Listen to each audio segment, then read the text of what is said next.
Mei Ruyen took out a small bell that was about the size of a palm and remarked with a trembling voice. This is a dreaming soul bell. It's the best attack weapon for martial artists practicing demonic techniques. The few people looked at each other in dismay. They had been shocked by their family's new master's liberalness with money. Zhou Huan swallowed his saliva. Gu, do you know why we've suddenly received a new master? Why would young master rely on him? Moreover, it's rumored that the new pills Shengde Hall has been selling lately have all been brought in by him. This person wouldn't be an aristocrat of some large, influential family, right? Zhou Yan'an curled his lip and darkly replied. You're surprised by this? If they were to know that the top quality and high-ranked pills being sold in Shengde Hall were all single-handedly refined by Shi Gongzi, wouldn't they be scared to death? But this fact was truly too important. Even if all the people in front of him were trustworthy, Zhou Yan'an still didn't dare to say anything. He merely coughed under his breath and said, This Shi Gongzi is the same genius Dr. Shi that I told you guys about previously. He has given our master a great favor. Not only has he helped master bring his mother out of Murong family's grip, he's even slowly helping heal her of her sickness. It can be said that young master's life is Shi Gongzi's, so naturally, our lives are also Shi Gongzi's. In the future, we must treat Shi Gongzi as our true master. After saying this, Zhou Yan'an pointed at the porcelain bottle in Chen Bai's hands and said, Trust me. As long as you guys listen to Gongzi's words, the benefits you'll have in the future will be boundless. Everyone looked at the porcelain bottle in Chen Bai's hands, and suddenly their gazes were burning again. If Shi Gongzi were to give them a similar top-quality pill, then their rank upgrade would be just around the corner. Once they returned to Shengde Hall, He immediately began to treat Gu Yulan. Again, she injected her and transferred a bit of her wooden attribute's spiritual power to her. After this, Gu Yulan woke up for a period of time, completely bewildered. She caught sight of He and instantly seemed to turn teary-eyed, mumbling incoherent things under her breath. But because cold food pills' influence on her wisdom was too large, she fell unconscious again shortly after she opened her eyes. After washing her hands, He walked outside to a pavilion with Gu Lufeng. When she saw his grave and worried expression, she couldn't help but begin to comfort him. Don't worry, your mother's wisdom has already improved a little. Because this type of poison slowly corrodes, recovering her wisdom will also be slow, thus causing the process to be challenging. We can only slowly go through the suffering. But luckily, your mother has already passed through the most challenging stage. When Gu Lufeng heard He's words, he couldn't help but smile. To have little Yuer, who's both a genius doctor and my master, treat my mother, what do I have to worry about? He looked at his demonically charming expression and gleaming peach blossom eyes. His entire person felt as if it had returned to its languid and rascally self that was present in sealed dragon domain. But what was different from then and now was that he was no longer wearing a mask, and the grief and melancholy that once resided at the bottom of his eyes was gone. It was evident that he had let go of his previous sorrows. When he saw He closely staring at him without speaking, Gu Lufeng lowly coughed and suddenly smiled. Little Schwer, it can't be seen but you're quite liberal with your money towards the subordinates people. Ah, I saw the charms that you gave Chen Bai and the others. I'm telling you, those are worth 70 or 80 million yuan crystals. But little Schwer, you can't favor one and discriminate the other. Ah, I'm still the first person to follow you, right? Speaking of this, how come everyone else has had a first meeting gift, including Zhou Yan'an, but I haven't gotten mine? While Gu Lufeng was speaking these words, he was leaning on one of the pavilion's pillars. His mouth was faintly lifted into a ghost of a smile, and his peach blossom eyes were full of joy. His entire person emitted an outstanding aura that couldn't be properly described. Yet the words he spoke were that of a spoilt child that was throwing a tantrum. He didn't know whether to laugh or cry and looked at him with a blank glance. You're at the summit of gold core stage, and I'm only at low-level foundation establishment stage. What treasures could I have on my hand that could catch your eye? Gu Lufeng didn't respond to her. He only mildly laughed in response, and unblinkingly looked at her with a burning gaze. He felt increasingly uncomfortable under his gaze, and with a flick of her wrist, 2 storage rings appeared in between them. She threw them to him and unhappily said, Don't speak. I want to bully you the same way you just bullied me. Gu Lufeng took a look inside the storage rings and found that both of them were filled with crystal stones. Moreover, the lowest rank was a second-rank crystal stone. With the two storage rings combined, there seemed to be about 70 to 80 million crystals. He laughed and said, Master, is this your plan? To use your coins and crush your subordinate to death? Hushi cast him a glance. Your job is to properly help the 4 people, arriving at Shengda Hall this afternoon, adjust. I hope that they can cause people to cower at the sight of them by the time they go out and control the crowds tomorrow. Hushi mischievously laughed. Even if our military force is weak, we must smash our crystal rocks on outsiders, then they won't dare to act blindly without thinking. Gu Lufeng took the storage rings and stored them away. A smile bloomed on his face at Hushi's words. A smile that was indolent and demonically charming. I chased for so long, yet in the end, these 2 storage rings aren't even for me. How ironic, I'm your first subordinate, yet I'm treated so. He saw Hushi fix him with a cold stare, and couldn't help but rub his nose and laugh. Okay, even though I wasn't given a first meeting gift, the feeling of taking master's money and dressing up as a local tyrant, and smashing people isn't too bad either. Rest assured. Wait until tomorrow. You'll see 4 golden rays flashing from swords to people who don't watch their mouths. Finished speaking, Gu Lufeng played with the storage rings in his hand before turning around to leave. He left behind Hushi, who was stood completely still. Her originally icy face transformed and a tiny trace of pain made its way onto it. How come her originally bulging purse was reduced to half the size in just half a day's worth of work? And don't even mention the treasures she raked in during her time in Sealed Dragon Domain's secret territory. Even the crystal stones she earned from selling her pills were practically all gone. Thinking some more, she also thought of how she had to buy Shi Jia and the others, these 10 people, clothing once they left the mountain. Just thinking of all the money she was losing pained her. Others spent money like running water, she spent money like flood waters. Not only that, she also had to bring up numerous subordinates in the future. Zazie.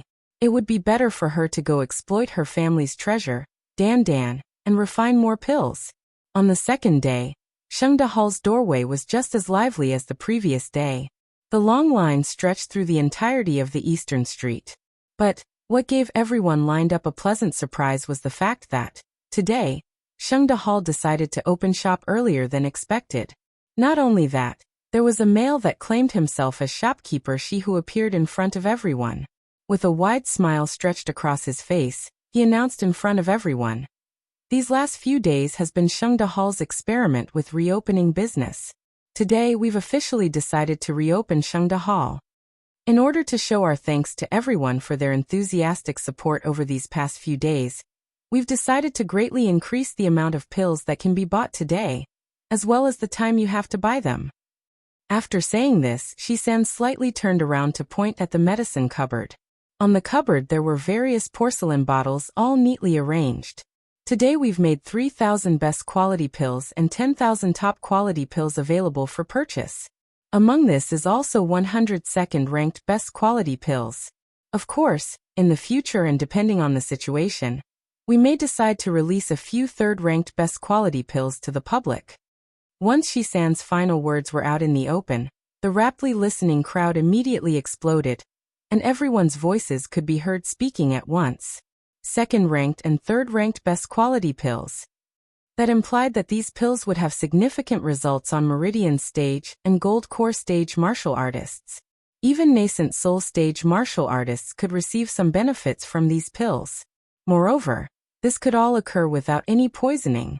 Just what type of best quality holy pill was this? All of the martial artists behind you also bore through the night, just as you did. If we were to let you take away all of the best quality pills, how would we be deserving of their support? Shisan's response caused appreciation and happiness to rise in the martial artists lined up behind this group. Those people from influential families were arrogant and domineering, often cutting in line. Over these past 7 days, all the pills had been taken away by them, so even though they had waited in line for so long, their chances of being able to buy even 1 or 2 pills were low. Shisan's actions today were clearly in consideration towards them. Martial artists who didn't have much of a family background. How could they not be moved to tears? When the old man heard Shisan's words, he felt absolutely infuriated. Turning around, he waved at the guards behind him and bellowed out orders. Ruthlessly lecture this youth for me and rob all of the remaining pills.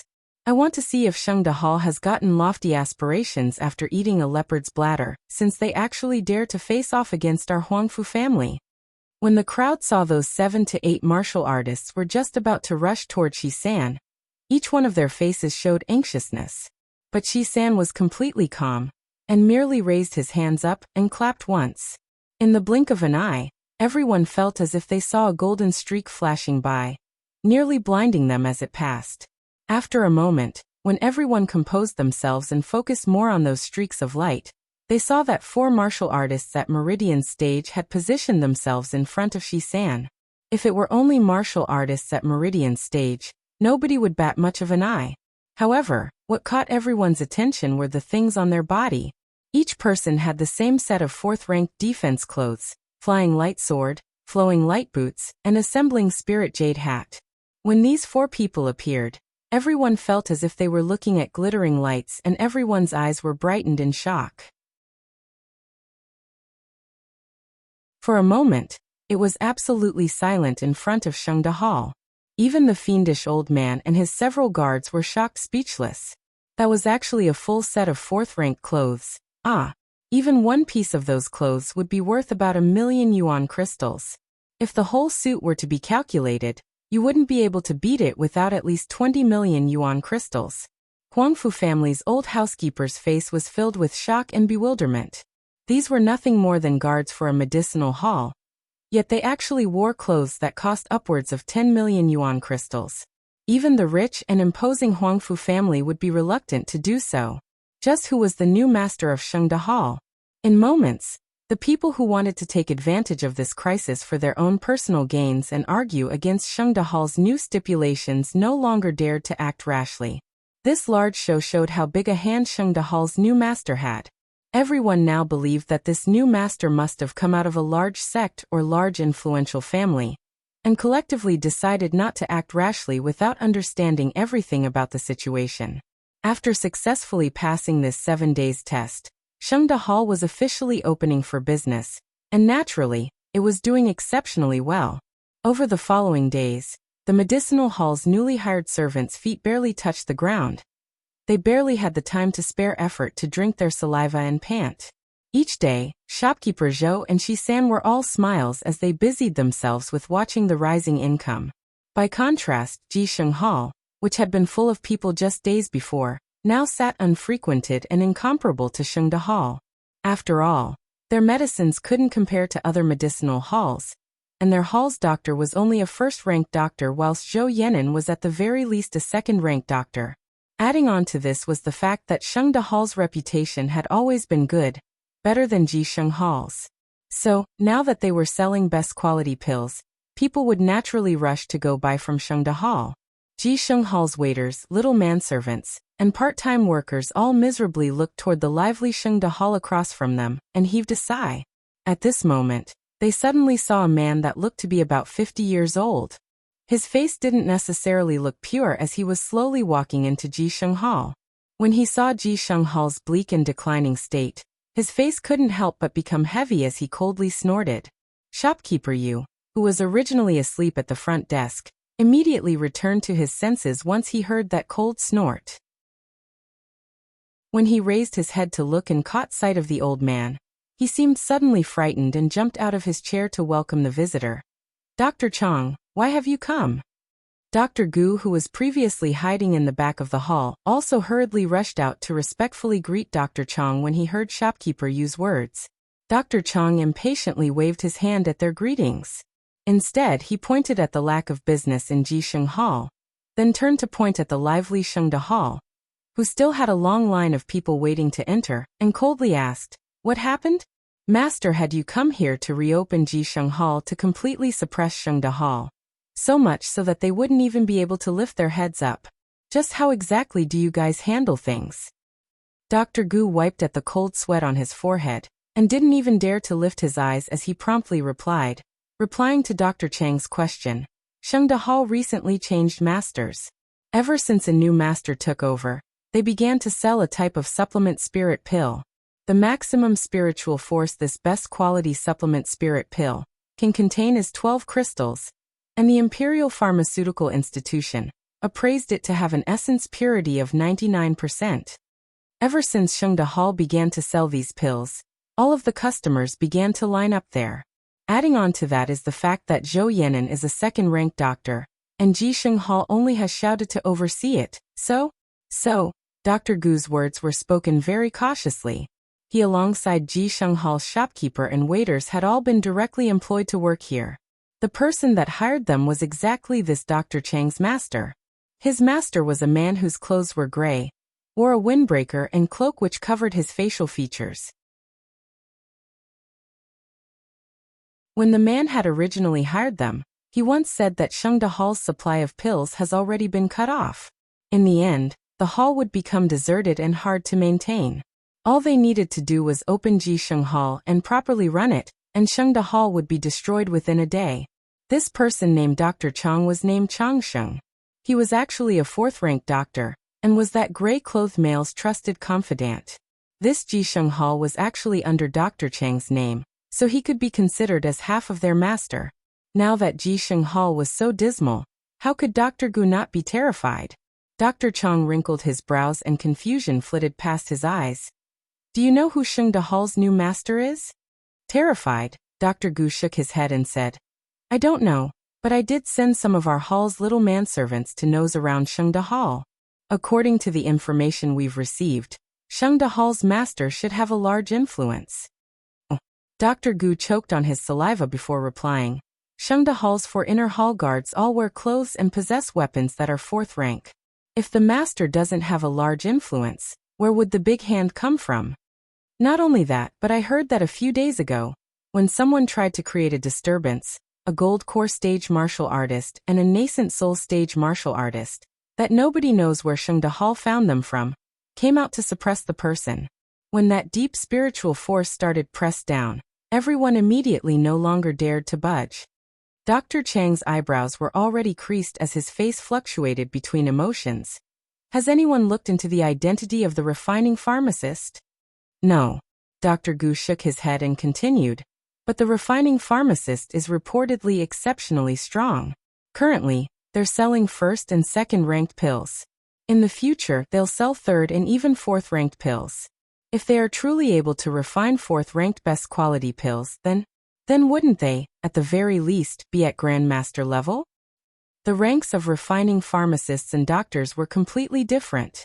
The main divisions were entrance level, learner's level, pre-master level, master level, Grandmaster level, Heaven's Master level, pre-ancestor level, and sacred ancestor level. But on Miluo continent, there were few who could achieve master level as refining pharmacists. There were even fewer Grandmaster refining pharmacists. If the person refining these best quality pills was truly a Grandmaster refining pharmacist, the situation would become serious. Dr. Chang's expression turned unsightly as he incoherently muttered to himself. After a while had passed, he finally clenched his teeth and said, Have you guys bought that best quality pill? Take it out so I can have a look. We haven't. Dr. Chang, you've seen with your own eyes how long the line is. We wouldn't even be able to fight for it. Dr. Tang unhesitatingly said this, and looked down, but nobody saw the flickering light in his eyes when he did so. He would be dumb to hand over the best quality pill he had to Dr. Chang. That pill was what he had fought others for when Sheng Dahal had initially began to sell those pills, before anyone had started lining up. He still wished to use this best quality pill to advance in rank. Dr. Chang suddenly became furious and angrily yelled at the surrounding waiters and little manservants. Rubbish! You're still not going to line up and buy it for me. Ji Sheng Hal's originally lazy little manservants and waiters were shocked silly by the sudden yelling, and all ran out to go buy some pills. But when they looked at the unending line, if they lined up now, would there still be time for them to buy pills? Dr. Chang's face was ashen as he coldly looked at Sheng Dahal, which was sitting right across from Ji Sheng Hall. Best quality pills.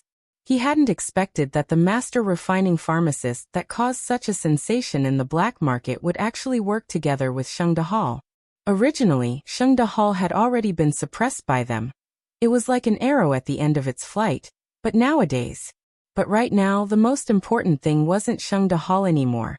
It was the identity of that refining pharmacist. After coldly staring at Sheng Dahal for a long time, Dr. Chang suddenly began to make his way over to Sheng Dahal's front desk. Once he arrived in front of Zhou Yenin, he lifted his chin and frostily demanded, "Bring me a bottle of best quality pills." Flabbergasted, Zhou Yenin raised his head to look at the man who spoke. He was completely unfamiliar, and before he had time to recognize him, the people lined up behind him already started to voice their complaints. One by one the customers began to shout, "Who are you, ah? Don't you see us all lined up? Is it because you think you're somebody, ah? Don't you see that even the people from influential families are lined up as well?" Dr. Chang didn't get to say anything when Ji Shenghal's shopkeeper Yu, who had followed behind him, angrily burst out, "Presumptuous! This is our Ji Shenghal's Dr. Chang, a doctor that the Doctors Association recognized as a fourth-ranked doctor. You guys actually want to be presumptuous toward a grand fourth-ranked doctor?" Once those words had been said, the shouting voices immediately quieted down. Fourth-ranked doctor. It was actually the same rank as Jinling's first doctor. Moreover, the status of a doctor was quite particular. If someone offended a doctor, they would meet countless assassination attempts. Dr. Chang looked at Zhou Yenin and quietly coughed. "What? Shopkeeper Zhou, we're both people who learn medicine. You wouldn't even be willing to give me face and sell me some pills?" Zhou Yenin didn't have time to voice his thoughts before Shi-san interrupted the conversation, and impolitely said, "Dr. Chang, right? Truly embarrassing. My family's master already said, if you want to buy pills, you must wait in line for your turn. After all, the amount of pills we have is limited, and there are a vast amount of customers. If we were to prioritize you and sell a bottle to you, it would be unjust toward the people all lining up, am I right?" Shi-san and Zhou Yenin were different. Shi-san had no concept of a doctor's status. Shi-san only recognized one thing, which was that his family's young miss was the most awesome. Whatever nonsense doctor wouldn't even be fit to carry Hushi's shoes. Once Shi-san's words came out, the martial artists all lined up behind that were angry but didn't dare to speak all felt incomparably carefree. On the other hand, Dr. Chang's face became extremely unsightly, but maintaining a doctor's reputation stopped him from lashing out. All he could do was angrily fling his sleeves as he turned to leave. Before he returned back to Ji Hall, he turned back around to look at everyone surrounding Sheng Dahal once last time and ground his teeth, inwardly saying, "Very good, Sheng Dahal. You actually dare to slight me, so don't blame me if I'm impolite. Later you'll taste how it feels." Shi-san disdainfully cast a glance at Dr. Chang's exiting figure, and turned to everyone to clearly say, "Everyone rest assured. We Sheng Dahal are a medicinal hall that sets out to aid the world and save the people. We believe in fairness. If anyone wants to walk in here and receive special treatment, you'll have to see if our Sheng Dahal's guards agree with you." Shi-san's speech led to a burst of enthusiastic cheering from everyone. Sheng Dahal had always promised fairness and equality, and over these past few days, they had consistently delivered on their promises. Regardless of whether it was people of the imperial family or aristocrats, whenever someone wanted to cut in line, Sheng Dahal's guards were quick to lecture them. Even gold core stage martial artists weren't an exception. Holding such a strong position in fairness and equality would, no doubt, offend many influential people. However, Sheng Dahal remained calm in the face of fear, and continued to stand upright. This attitude caused countless common martial artists to hold an extremely favorable impression of Sheng Dahal in their hearts. In the future, when others decide stand against Sheng Dahal, there would always be an overwhelming amount of support for Sheng Dahal. But this was something that would happen later. 3 days after Dr. Chang had been angered into leaving, a group of angry people suddenly rushed into Sheng Dahal. Before giving everyone time to react, the leader of the angry group ruthlessly overturned the front desk. The rest of the people in the group pushed everyone aside and shouted, "Move aside! Move aside! Have you not seen who has arrived?" Open your eyes, it's our Morong family's third young master. Someone suddenly resentfully shouted from the crowd. What's going on with Morong family? Aren't other aristocrats obediently lined up here? Sheng Dahal already announced that you must line up if you want to buy pills. Why are you making such a ruckus? When the leader of the group heard the shouts, he coldly sneered, line up. Haha, that really is a joke as big as the sky. I've never heard of a master needing to line up in their own shop.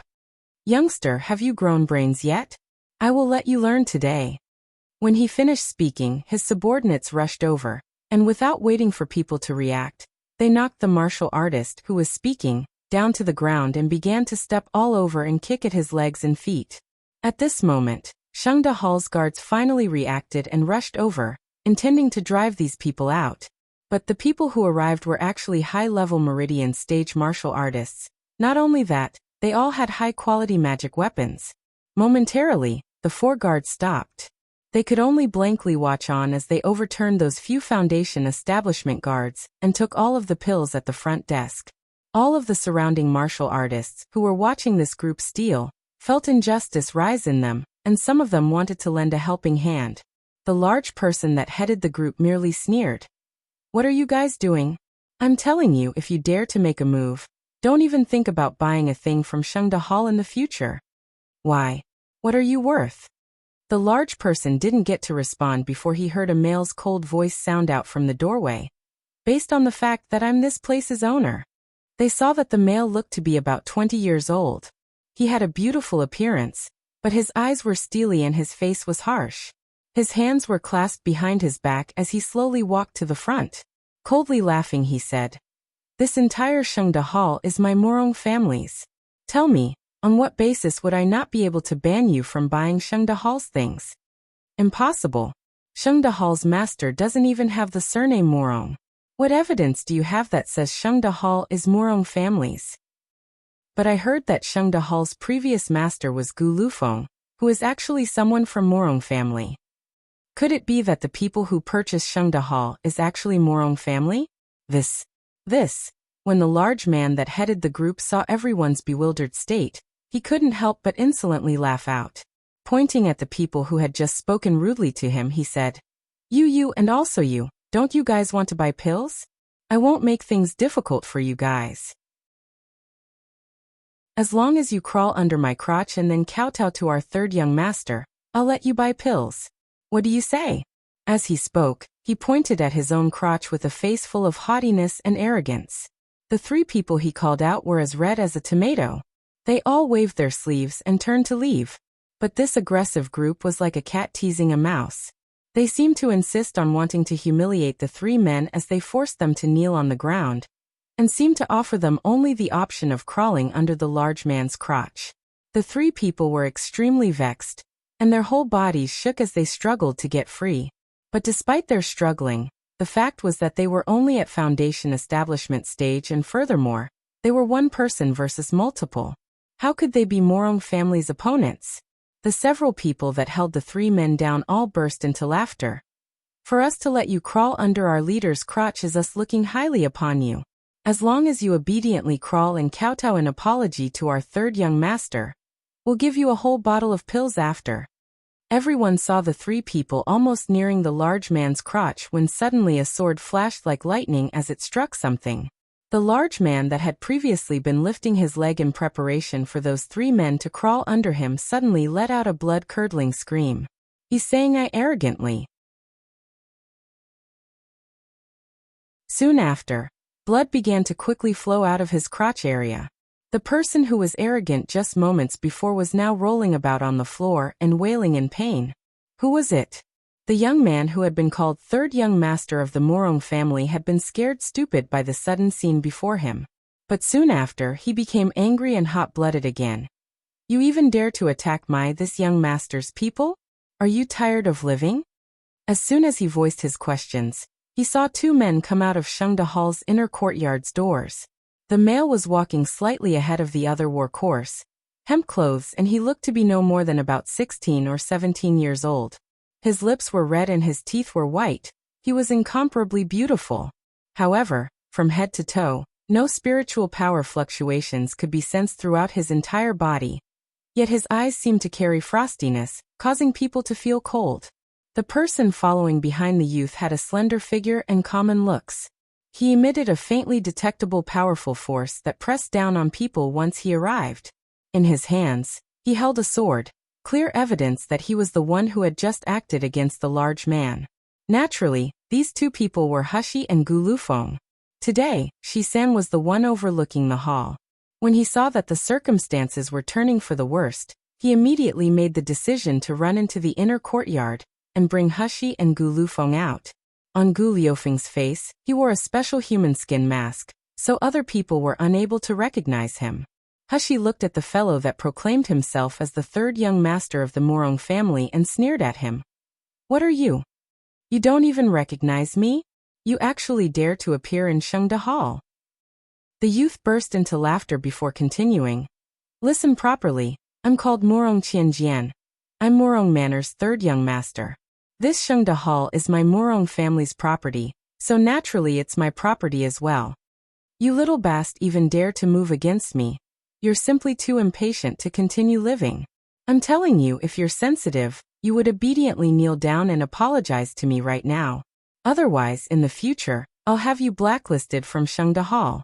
When that happens, don't even talk about medicine. We wouldn't even sell some grass to you. Ha ha ha." Hushi coldly looked at the arrogant youth as if she were looking at a dead person. Even if she knew that there were countless children that belonged to Morong family that couldn't be publicly seen, calling the idiot in front of her a straw bag would be elevating his status. Gu Lufeng neared Hushi's side and quietly whispered, "Morong Qianjian 1. Apart from his name is a brainless and an unskilled straw bag. I'm afraid that he's but a tool that someone instigated to come here and cause a ruckus in order to dig information out of us." Hushi sneered at his words. "Seeing as this garbage has actually come annoyed me, there's no need to send him back in good condition." When Morong Qianjian saw Hushi and Gu Lufeng whispering to each other, he thought that it was due to the fact that they were intimidated by him. Immediately, he became haughtier and increasingly rampant. "Damn, my letting you kowtow and apologize is my giving you face. Since you're hesitating to something unless you're forced, small ones, come slaughter these youngsters for me. You'll be heavily rewarded for it. See these pills? You can have as many as you want."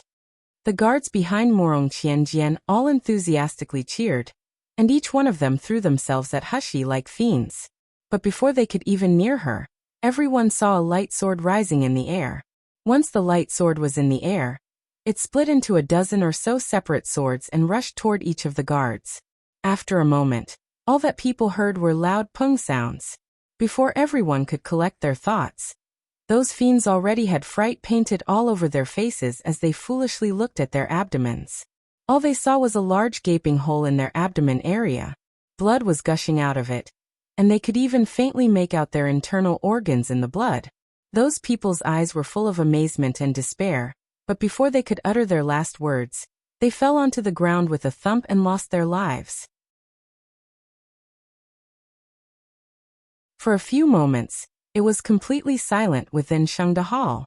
Everyone looked at the male holding the sword with gazes full of shock.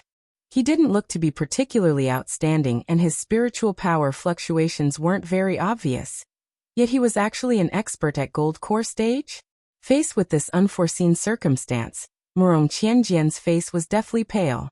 His guards had actually been cleanly slaughtered in an instant during this face-off. Not knowing what to do, he looked around at everyone. Suddenly, he felt the porcelain bottle that he had just snatched minutes before, and was filled with happiness again. Running over to the people standing at the end of the line, he loudly said in front of everyone, You guys, any one of you guys, as long as you can help me capture those two youngsters, my Shengde Hall will give you an unlimited supply of pills in the future." When Morong Qianjian said these words, many people in the crowd looked at the full porcelain bottle in his hands and felt moved.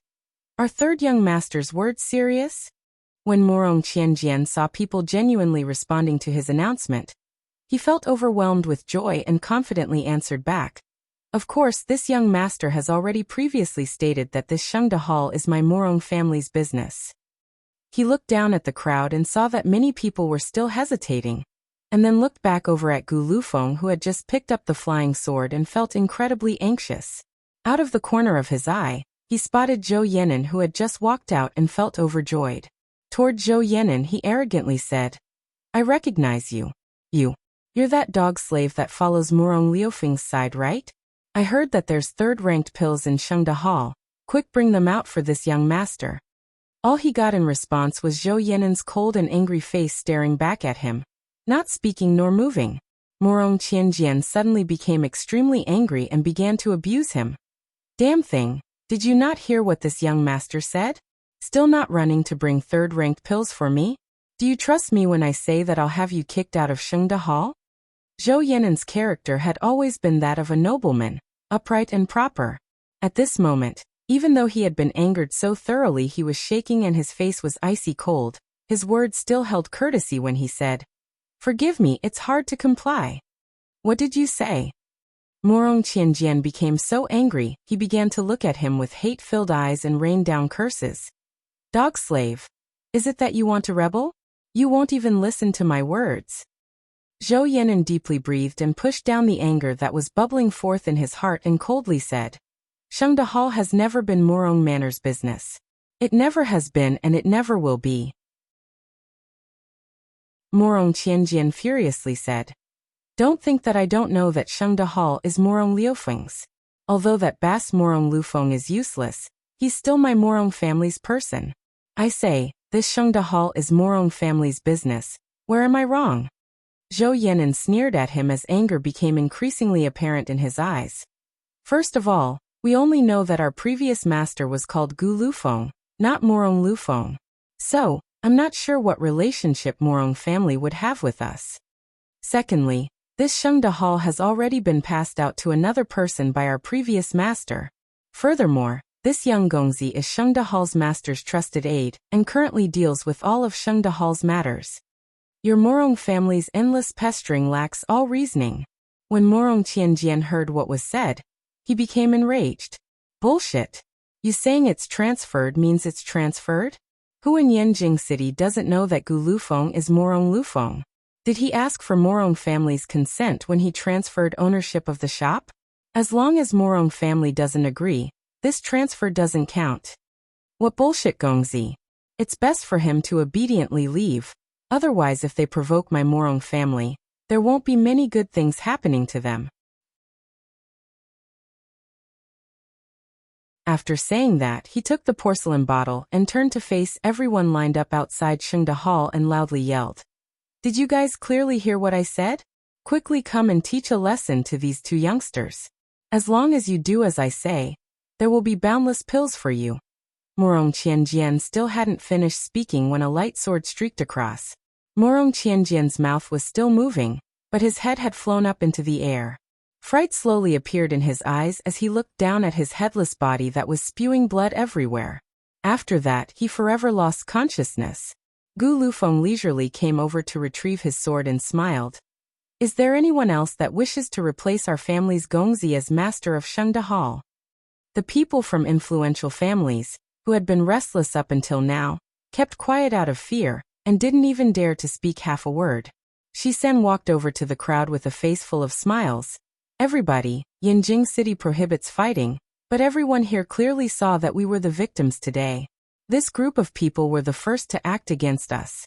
When the Imperial Guard comes to investigate, everyone has to help us out, In addition, in order to make up for the fright everyone just received, the amount of pills available for purchase today is up by 10%.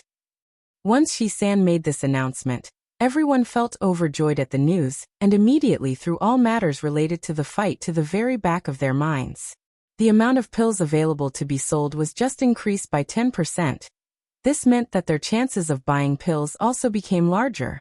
Hushi slowly made her way over to the four martial artists that had been humiliated and beaten by Murong Qianjian, and threw out a few pill bottles to them. The four people woodenly accepted the bottle. Soon after, they opened the lids and sucked in a breath. Heavens! It was actually best quality pills, 3 whole best quality pills. The four people held onto the pills with shaking hands. The martial artist who had been beaten first said with a trembling voice, What did we do to deserve this?" This is what you deserve. Hushi indifferently continued explaining. It's also to express thanks for you for protecting Shengde Hall. The four people looked at each other and felt overjoyed. But they all felt that they had just bumped into unexpected good luck.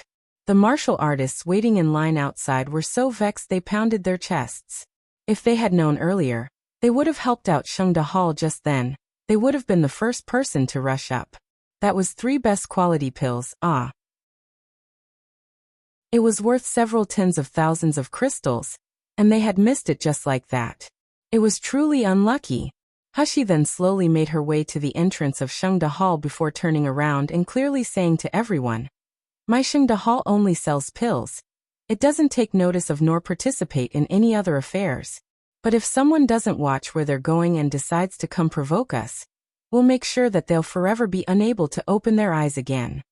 Once she said these words, spiritual power suddenly surged in Hushi's weak body, putting powerful pressure on her surroundings.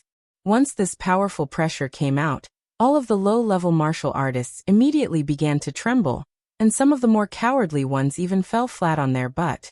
Nascent soul, he's actually at nascent soul stage. Nobody expected that this youth, who was more elegant than young ladies and weaker than women, to have a cultivation at nascent soul stage. For a few moments, everyone kept quiet out of fear and looked at Hushi with reverence. Hushi no longer spoke and faintly smiled at the sight. Then she turned around and made her way to Shengde Hall's inner courtyard with Gu Lufeng following behind her. As for the people outside Shengde Hall, they resumed to line up and wait for their turn. Once they entered the back courtyard, Gu Lufeng couldn't help but curiously ask, Little Yuer, you can actually emit a nascent soul stage's spiritual pressure? How exactly did you do that? Hushi merely mysteriously smiled. Mountain people possess brilliant schemes. Once she said that, she didn't bother waiting for Gu Liufeng's response before minding her own business and leaving. Chapter 452 Nalan Family's Thoughts. In reality, Hushi wasn't actually at nascent soul stage, but she did have Wu Xian, her personal guard, that was at nascent soul stage. She had Wu Xian pour intense spiritual power into a jade slip. This type of pressure from spiritual power contained a nascent soul stage's power within it. However, common martial artists' mind states were completely different from martial artists at nascent soul stage, even if the martial artist was at gold core stage. Therefore, it would be impossible for them to fight against the pressure from a nascent soul stage's spiritual power. But Hushi was not the ordinary martial artist. She had a primal chaos dantian which, in itself, naturally had spiritual power that far surpassed common martial artists.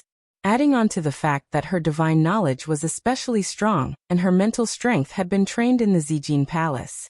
So, if she wished to offset the pressure Wu Xian's spiritual power gave her, it was quite simple for her. Briefly releasing the pressure in front of that crowd would be sufficient enough to send fear into those martial artists' hearts. And for a short amount of time, it would prevent people from intentionally provoking Shengde Hall. Nalan Manor Study Room. At this moment, the study room only had 2 people inside. Nalan Zhengze and Nalan family's third elder, Nalan Chengming, who was sitting opposite to him. The atmosphere inside the study was extremely still. In front of the 2 people, there was a best quality repairing spirit pill that had just been bought by a subordinate from Shengde Hall.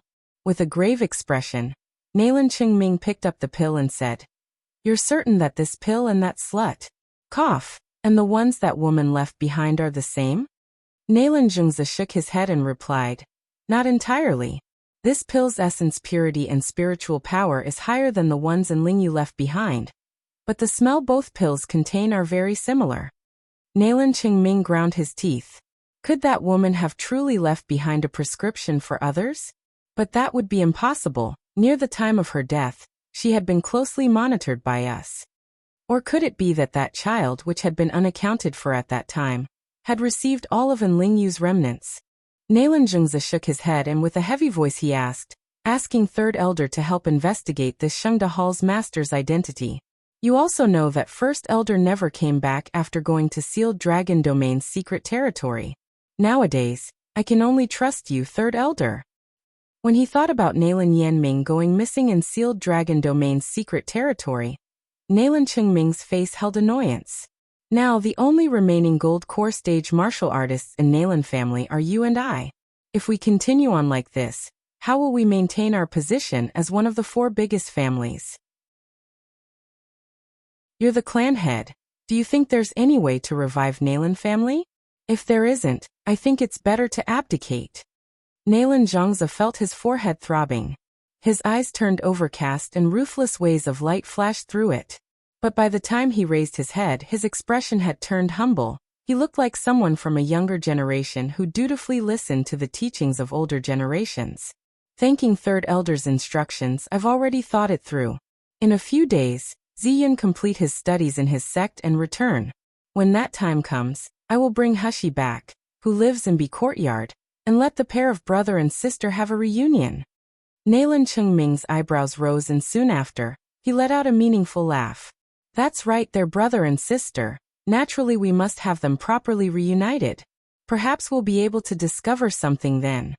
However, once his mind wandered to the state of Nalan family, Nalan Chengming's smiling expression immediately disappeared, and he became resentful.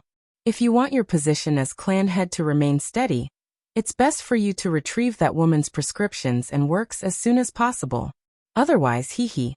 At that time, you couldn't treat Ouyang Haoshuan's illness and even vowed that nobody would be able to treat it. Then, you withdrew from the marriage agreement Third Miss had with him. In the end, Ouyang Haoshuan is fully recovered from his illness today, and his strength is especially vigorous. Now, everyone in Yanjing City laughs that your divine doctor identity doesn't match reality. He's saying you respectfully. If outsiders find out that Nalan family's madam is insane and Nalan Jingzi, Jinling country's divine physician, can't heal the madam of her illness, I say you can forget wishing that your head position stays.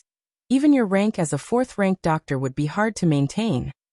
When he finished saying what he wanted to, he didn't look at Nalan Jingzi's ugly expression. Instead, he coldly snorted and flicked his sleeves before leaving. Left behind to sit alone, Nalan Jingzi's gaze rested on the flickering candle. The meat on his face pulsed as his expression turned sinister and twisted. And Lingyu, Nalan Hushi, remnants. He could definitely retrieve them.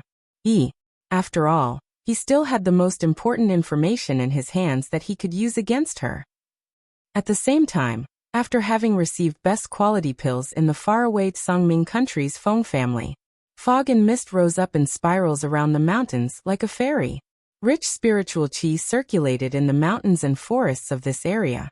Feng Tianba and Feng Yunjing both sat upright on one of the rocks. They were looking at a distant figure that could barely be discerned through the fog and mist. Feng Tianba was silent for a good moment. After he saw that the people inside didn't make any noise, he couldn't help but ask, "Honored sir, how is it?" For a short amount of time, it was silent amongst the clouds and mist. Then, from a distant place, a muffled voice slowly said, "The pill's level is very high. Even with my current level of cultivation, I wouldn't be able to get such a high purity. I don't doubt that a refining pharmacist that would be able to refine such a pill exists, but as far as I know, they've never made an appearance on Miluo continent." Feng Tianba and Feng Yunjing sucked in a breath when they heard those words, and both of their faces held shock. In the clouds and mist, that person carried on. "Although this pill is precious, it's a pity that..." "Pity that what?" "It's pitiful that the pill's level is so low. If someone at Meridian's stage took this pill, there wouldn't be much of an effect on them."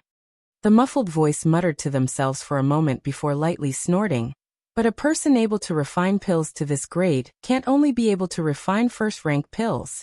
Most likely, they're just deliberately choosing not to sell higher-ranked pills. Feng Tianba nodded his head, then asked another question. "Honored sir, may I ask what that easing tendons pill is? I scoured through countless ancient texts and couldn't find any trace of this medicine on Miluo continent. Do you think this pill is from that pill prescription that was previously rumored to be from Sealed Dragon Domain?"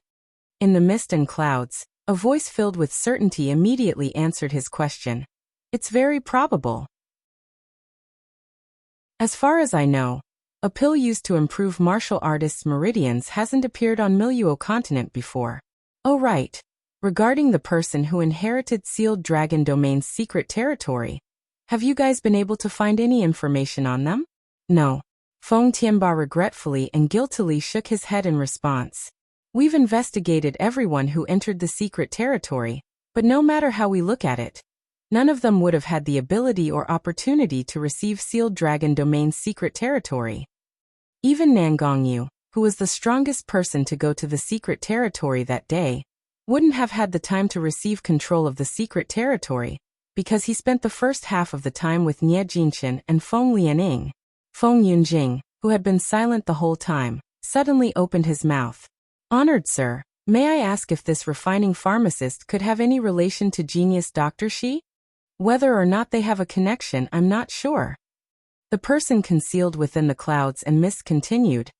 However, if the genius Dr. Shi you speak of is at foundation establishment stage, then she couldn't possibly be the refining pharmacist. This is because it would be impossible for her to refine such a pure pill with such outcomes using her spiritual fire. That person has to have reached a rank equal to mine, at least in refining, and at the very least, their cultivation has to be at gold core stage. Chapter 468. Not reciprocating would be rude, however. The muffled voice paused for a second before continuing on. There isn't that much coincidence in the world. That genius Dr. Shi you speak of has too perfect timing.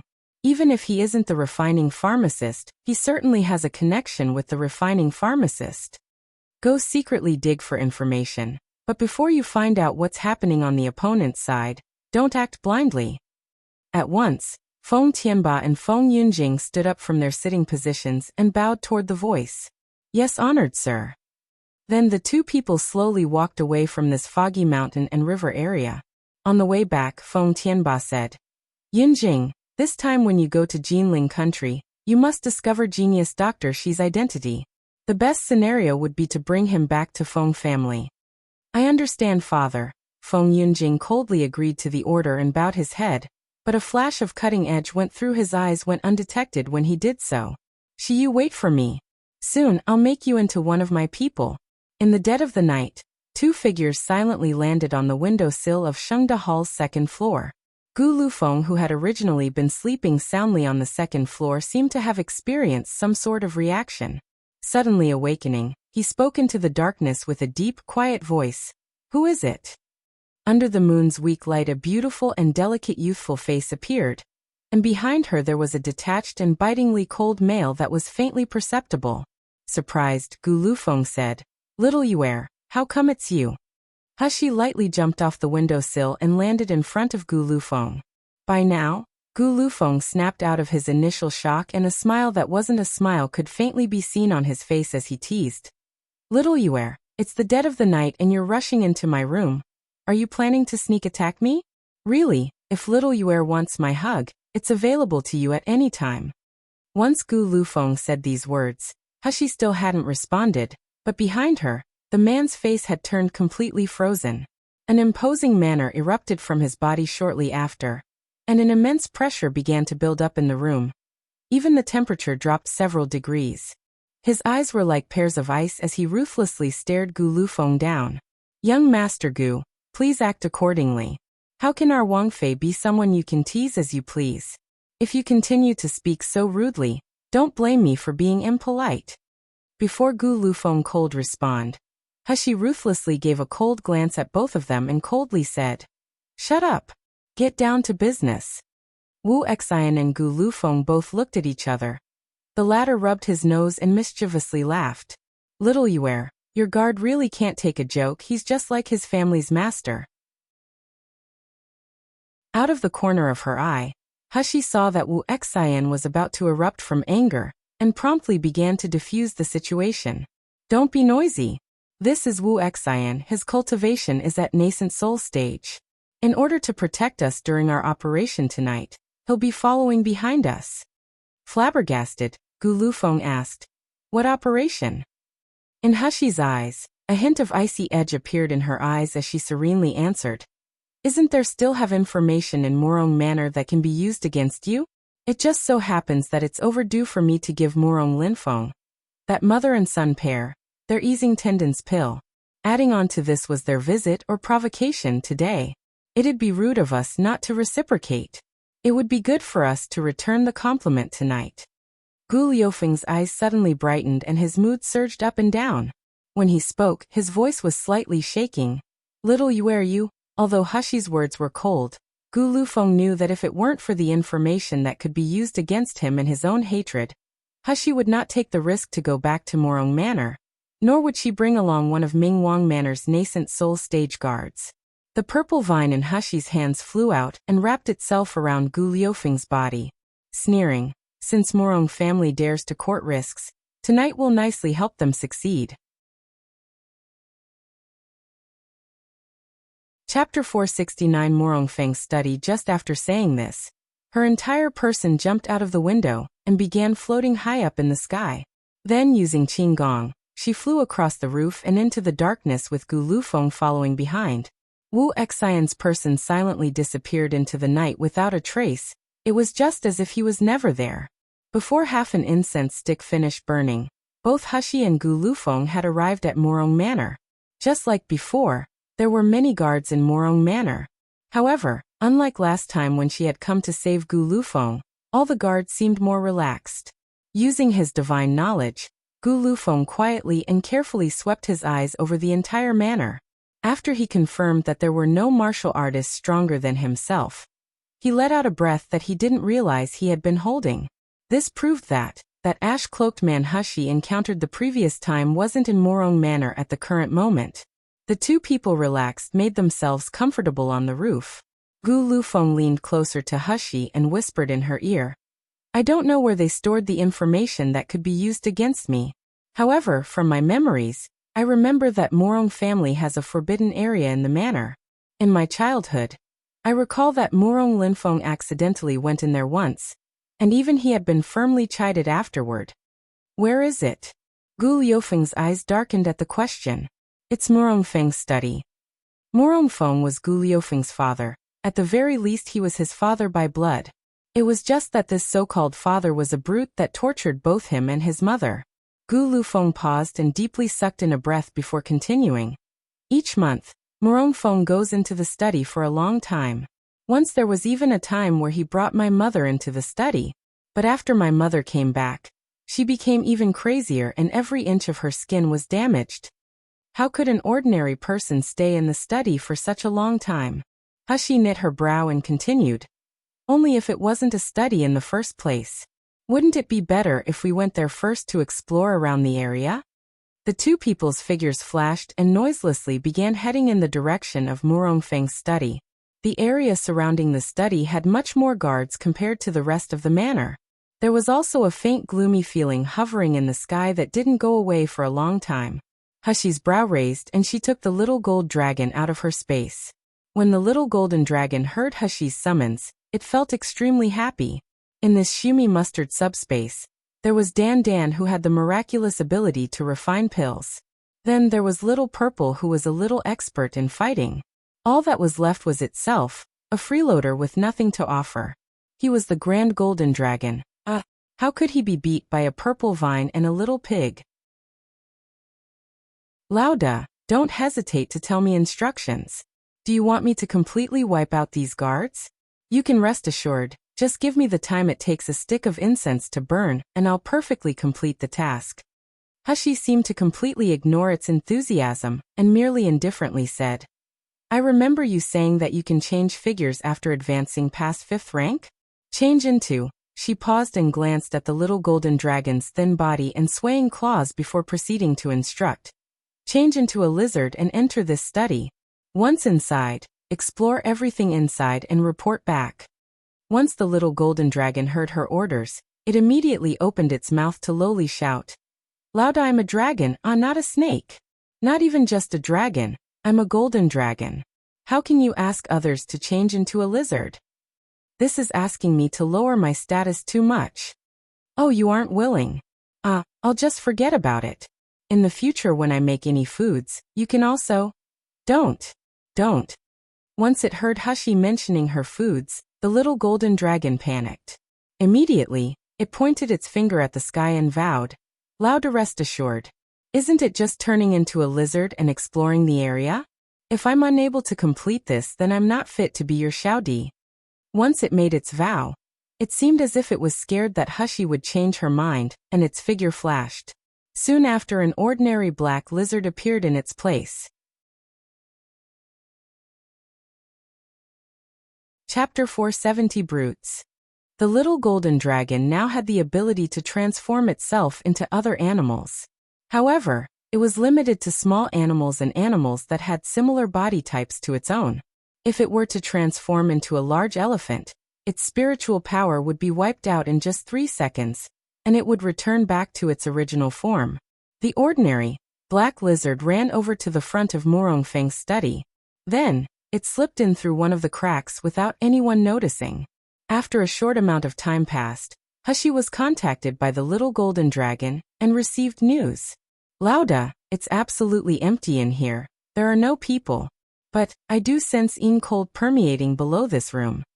Hushi and Gu Lufeng both turned to look at each other. A rock quietly flew out of Hushi's sleeves and went under a distant underbrush. Qila sounded out in the quiet night, alarming the surrounding guards. The few people quietly shouted, "Who is it?" Each of the guards began to make their way over to the direction of the underbrush. At the same time, Hushi and Gu Lufeng seized the opportunity to slip into the study unnoticed. Simultaneously, the purple vine came out and created a barrier around the study. "Little Yuer, quickly come and see." Gu Liufeng's voice suddenly echoed in Hushi's ears. Hushi turned around and saw that his hand was pressing down on a black, flying serpent sculpture. The soaring serpent sculpture was resting on a shelf that displayed various other antiques. If one merely glanced at the sculpture in passing, it would be considered completely ordinary. But if one carefully examined it, they would discover that this flying serpent sculpture actually wasn't made out of iron or jade. Its surface was exceedingly glossy, as if people frequently touched it. Gu Liufeng's face became heavier and he slowly remarked, "I once witnessed Morongfeng cleaning the dust off this soaring serpent." Once he said this, his hand suddenly violently turned the flying serpent's head around. Immediately after he did so, caw-caw sounds were heard. A moment later, the shelf moved on either side, opening up a dark passageway. The passage used limestone slates as steps. When these were stepped on, it caused a bone-chilling feeling to emerge in a person. Both of their faces were grave. Following the steps, they quickly walked further down.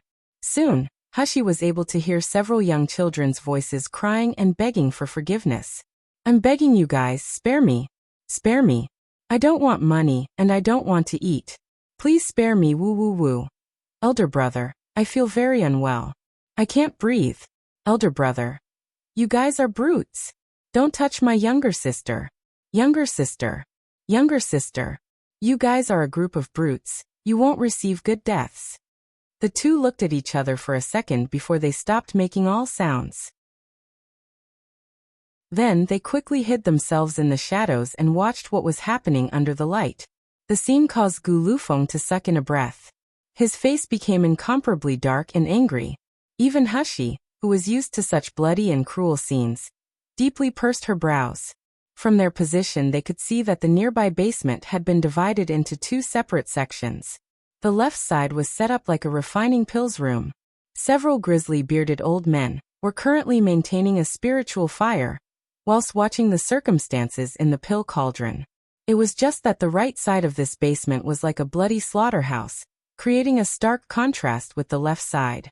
There were over 100 cages that were all densely packed on the floor. In each cage there were 2 children locked inside. There were a mix of boys and girls in the cages. The oldest children Hushi could see were about 8 of 9 years old, while the youngest seemed to be 3 or 4 years old. They looked like animals that were just shoved and locked in a cage. Some of the children were crying, others were begging for forgiveness. A few were angrily shouting insults, and there were even a couple that were blankly staring off into space, completely at a loss at what to do. Beside all of the cages there were 7 or 8 children suspended in the air. Each of their carotid arteries, major blood vessels in the neck, had been cut open, allowing for blood to freely flow out.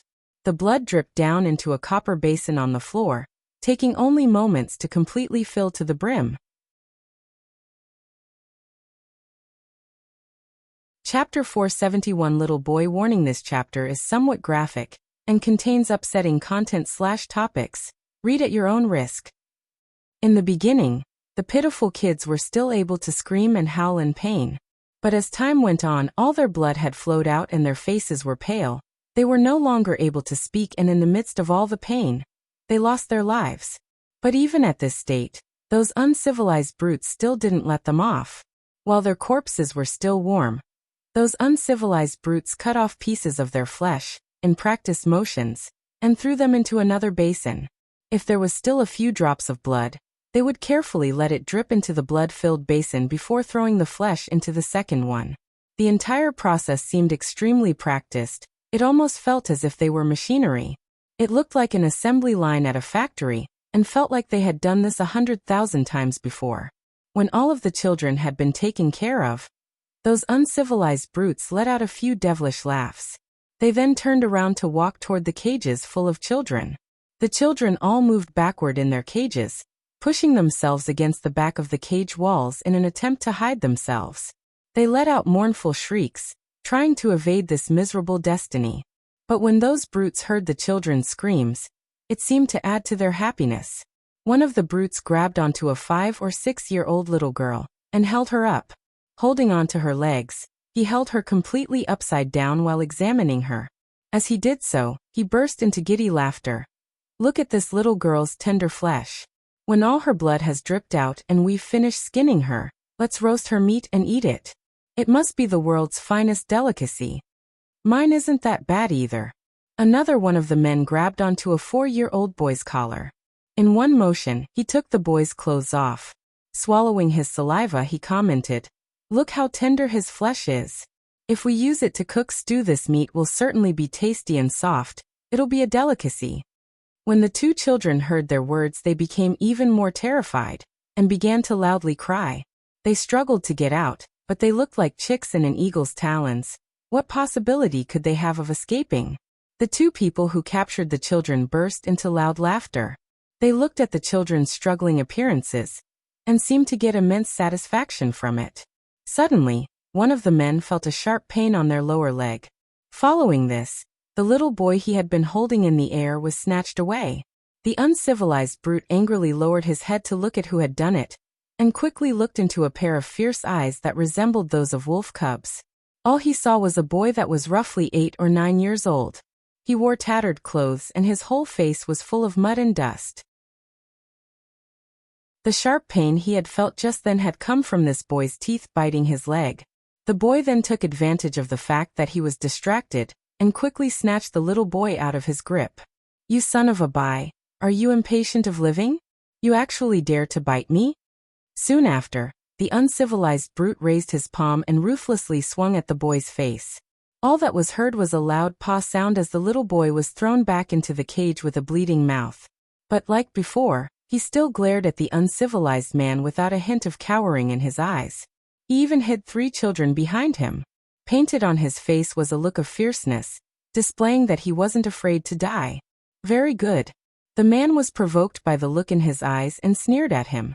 "Since you want to court death, I'll help you become a dried corpse."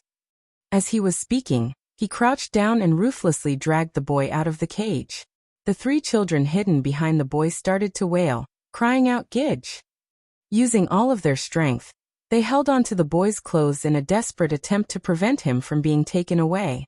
However, how could their strength compare to the uncivilized man? The little boy was very quickly picked up like a chick and dragged out of the cage. "Smelly boy, soon you'll know the result of offending me." "Ayo. Smelly boy, you actually dared to scratch me." Soon after, 5 bloody marks appeared on the man's face, and he felt a painful ache coming from his face. The man's sorry state brought on all of his companions' laughter, filling the entire room with their chuckles. "Chun Lousy, the longer you live, the dumber you become. You can't even handle a little brat," he's saying me arrogantly. Chapter 472 Killing a superior. Chun Lousy suddenly became even more enraged, irritated from his comrades' teasing. Raising the child even higher up in the air, he motioned to ruthlessly slam the child onto the ground. "Ai, Chun Lousy, don't become befuddled. Master spent countless pills to obtain these children in order to turn them into culture fluid. The culture fluid must survive. If you allow the precious culture fluid to fall to its death, you'd have to be careful not to let the master skin you. Chen Laoxi's face turned sinister, and abruptly pressed the child down on a chopping block. He looked down at the child with an evil smile painted on his face. Even if I can't kill him, I can chop his hands and feet off. Letting his blood flow a little bit won't cause harm, right? Eldest brother. Don't kill eldest brother. Woo woo woo. The children from that cage let out heart-tearing cries when they heard what the man said. The boy that was held down on the chopping board also struggled under Chen Laoxi's hold, but his strength was no match for Chen Laoxi's. The little boy looked up and saw Chen Laoxi raising the large knife higher and higher. Then, he watched as the knife began nearing himself more and more. Without another option, the little boy closed his eyes in desperation. But after a few moments, he felt none of the pain he had originally anticipated. Instead, he heard a loud pung sound come from the side of his ear. It was the sound of the large knife falling to the floor. Following this, the entire basement became chaotic. The little boy cautiously opened his eyes to see and saw two figures slowly walking over from outside the dark and light boundary. The person walking in front had delicate, handsome features, but their face held an unsightly bright red scar. In his hand he held a flying sword that was bursting with coldness. As for Chen Laoxi, who was just about to chop his limbs off, he was already rolling around on the floor, clutching onto the bloody remnants of his arm and screaming out in agony. Who are you guys? Do you know what place this is? The basement had turned chaotic and disorderly. Even the several old men who were originally refining pills had come over to check out the huge commotion. Gu Lufeng sneered in response to the question. He looked at these brutes who looked human but were nothing more than beasts at heart. The longer he looked at them, the more the hatred and loathing became apparent in his eyes. I've come to take your life. Right after he said this, he began waving his cold sword around. The sword moved too fast to be seen by the naked eye. Instead, the only thing that could be seen was a light trail following closely behind it. Due to the speed at which Gu Lufeng swung his sword, it looked as if there were fireworks in the air around him. Screams of pain followed the sword's light. Wherever it went was where the screams sounded out. Broken limbs, snapped arms, and blood spatters flew all over the room, turning it into a bloody hell. The entire time, Hushi stood to the side and leisurely watched on. There wasn't a trace of evidence that she was going to help.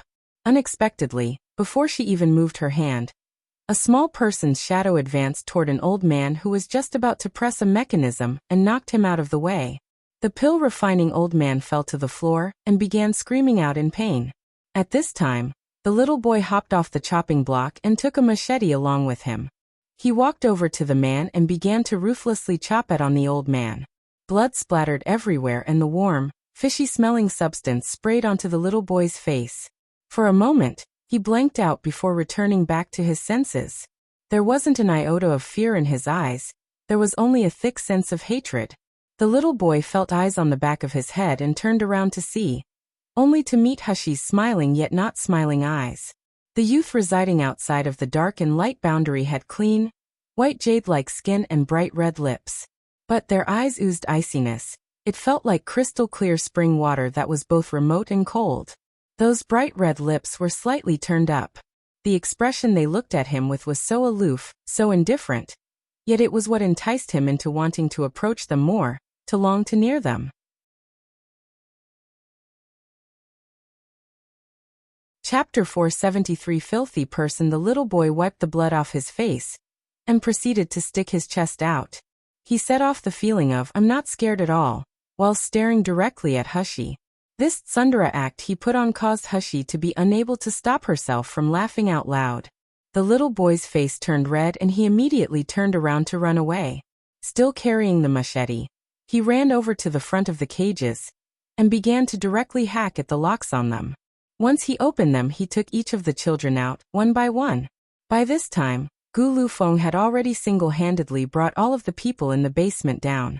He stood atop the mountain of corpses in the sea of blood with his long sword directly pointed at one of the old men who refined pills and coldly questioned, "Tell me, what was the purpose of you kidnapping and bringing so many children here?" Spare my life Taoist immortal ah. We were only hired here to refine supplement spirit and cleaning spirit pills for these children. We don't know anything else ah. Begging Taoist immortal to spare my life. We're actually all Morong family's people. If you killed us, Morong family wouldn't let you off. If there are children of immortals in this group and Taoist immortal takes them away. Before the old man could complete his sentence, Gu Lufeng had already cut his head off. His head flew off and onto the floor. Just like this, the man breathed his last breath. He then walked over to Chen Laoba, whose hand had been cut off. Pressing the pointed edge of the blade against his neck, he slowly asked, "Tell me, what does Morong Feng want to do with all these children? And where did you steal all these children from?" Chen Laoba had already watched with his own eyes as Gu Lufeng killed and slaughtered all his companions. He had long already been scared witless, pooping and peeing on the floor as he watched. He cradled his own snapped-off arm and with a trembling voice he said, I don't know anything. We're only in charge of removing blood from these children's bodies. The people above require 3 basins full of blood every day. Moreover, the blood must be from virgin males and females who possess spiritual roots. As to what exactly the blood is for, we don't know ah. Gu Liufeng's eyes shifted over to the blood-filled copper basins. They were about the size of a well and knee-high. This much blood. How many virgin boys and girls were required to fill these up? Gu Lufeng coldly stated. You guys were able to bring so many children here? Especially children with spiritual roots. They're street urchins one. Chen Laoba paused to bite his trembling teeth before continuing to elaborate. For the most part, they're street urchins, though there are some that were stolen away from villages. As long as the child possesses the slightest bit of spiritual root, we'll try our best to get our hands on them. Gu Lufeng deeply sucked in a breath at the news. Then he suddenly lowly began to laugh. Little Yuer, do you see it now?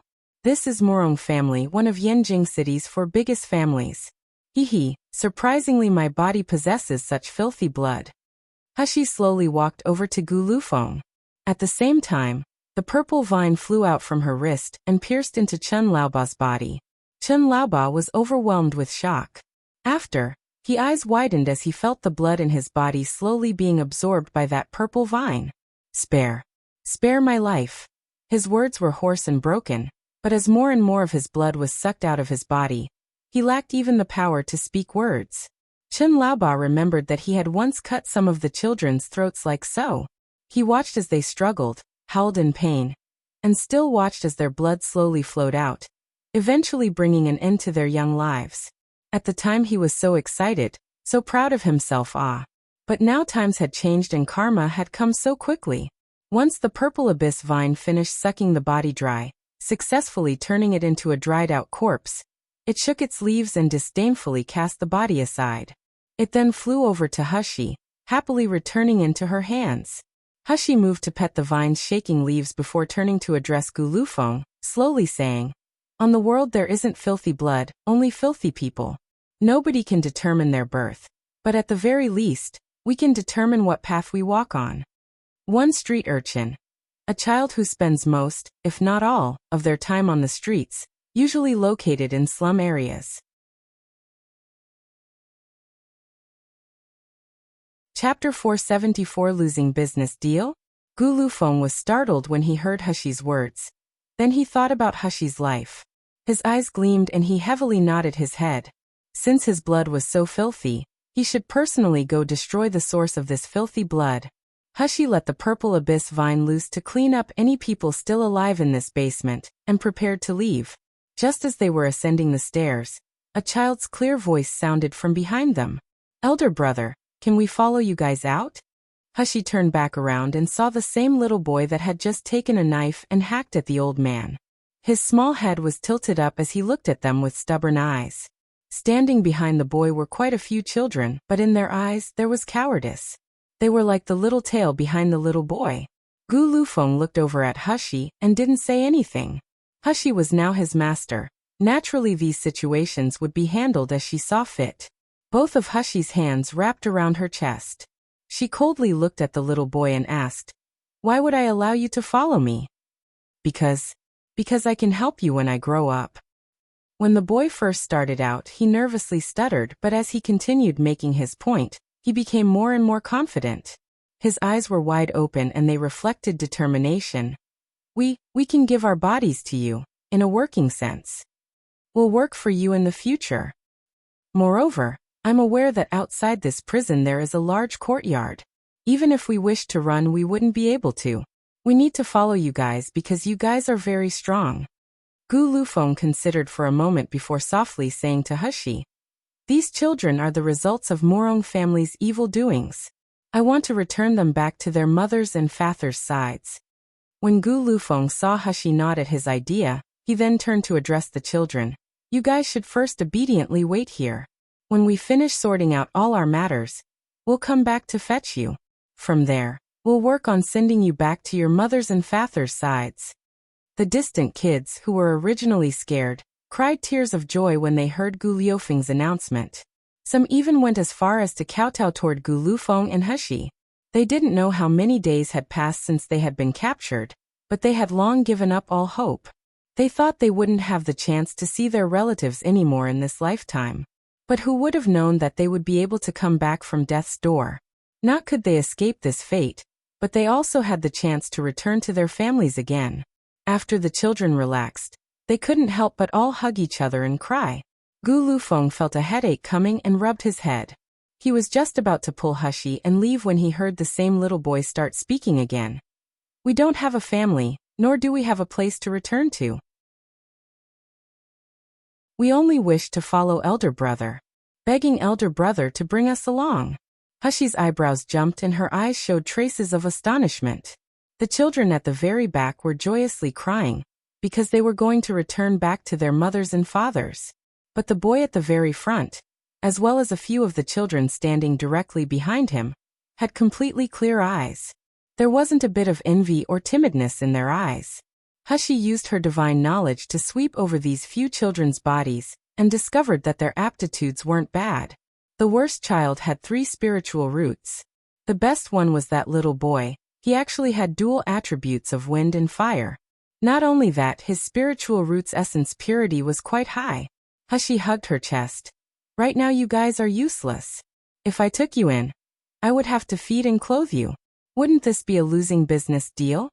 At once, the little boy refuted her words. "After we've become strong, we can give our lives to you. It doesn't matter what you want us to do, we'll do anything." Hushi sneered at him. "How do I know whether or not you're able to become strong? If I was to raise you until you're older and you turn out to be a group of thankless wretches, wouldn't I be eating a big loss then?" "We aren't thankless wretches. We are good children. We'll listen to you." The children behind the little boy weakly retorted Hushi's questions.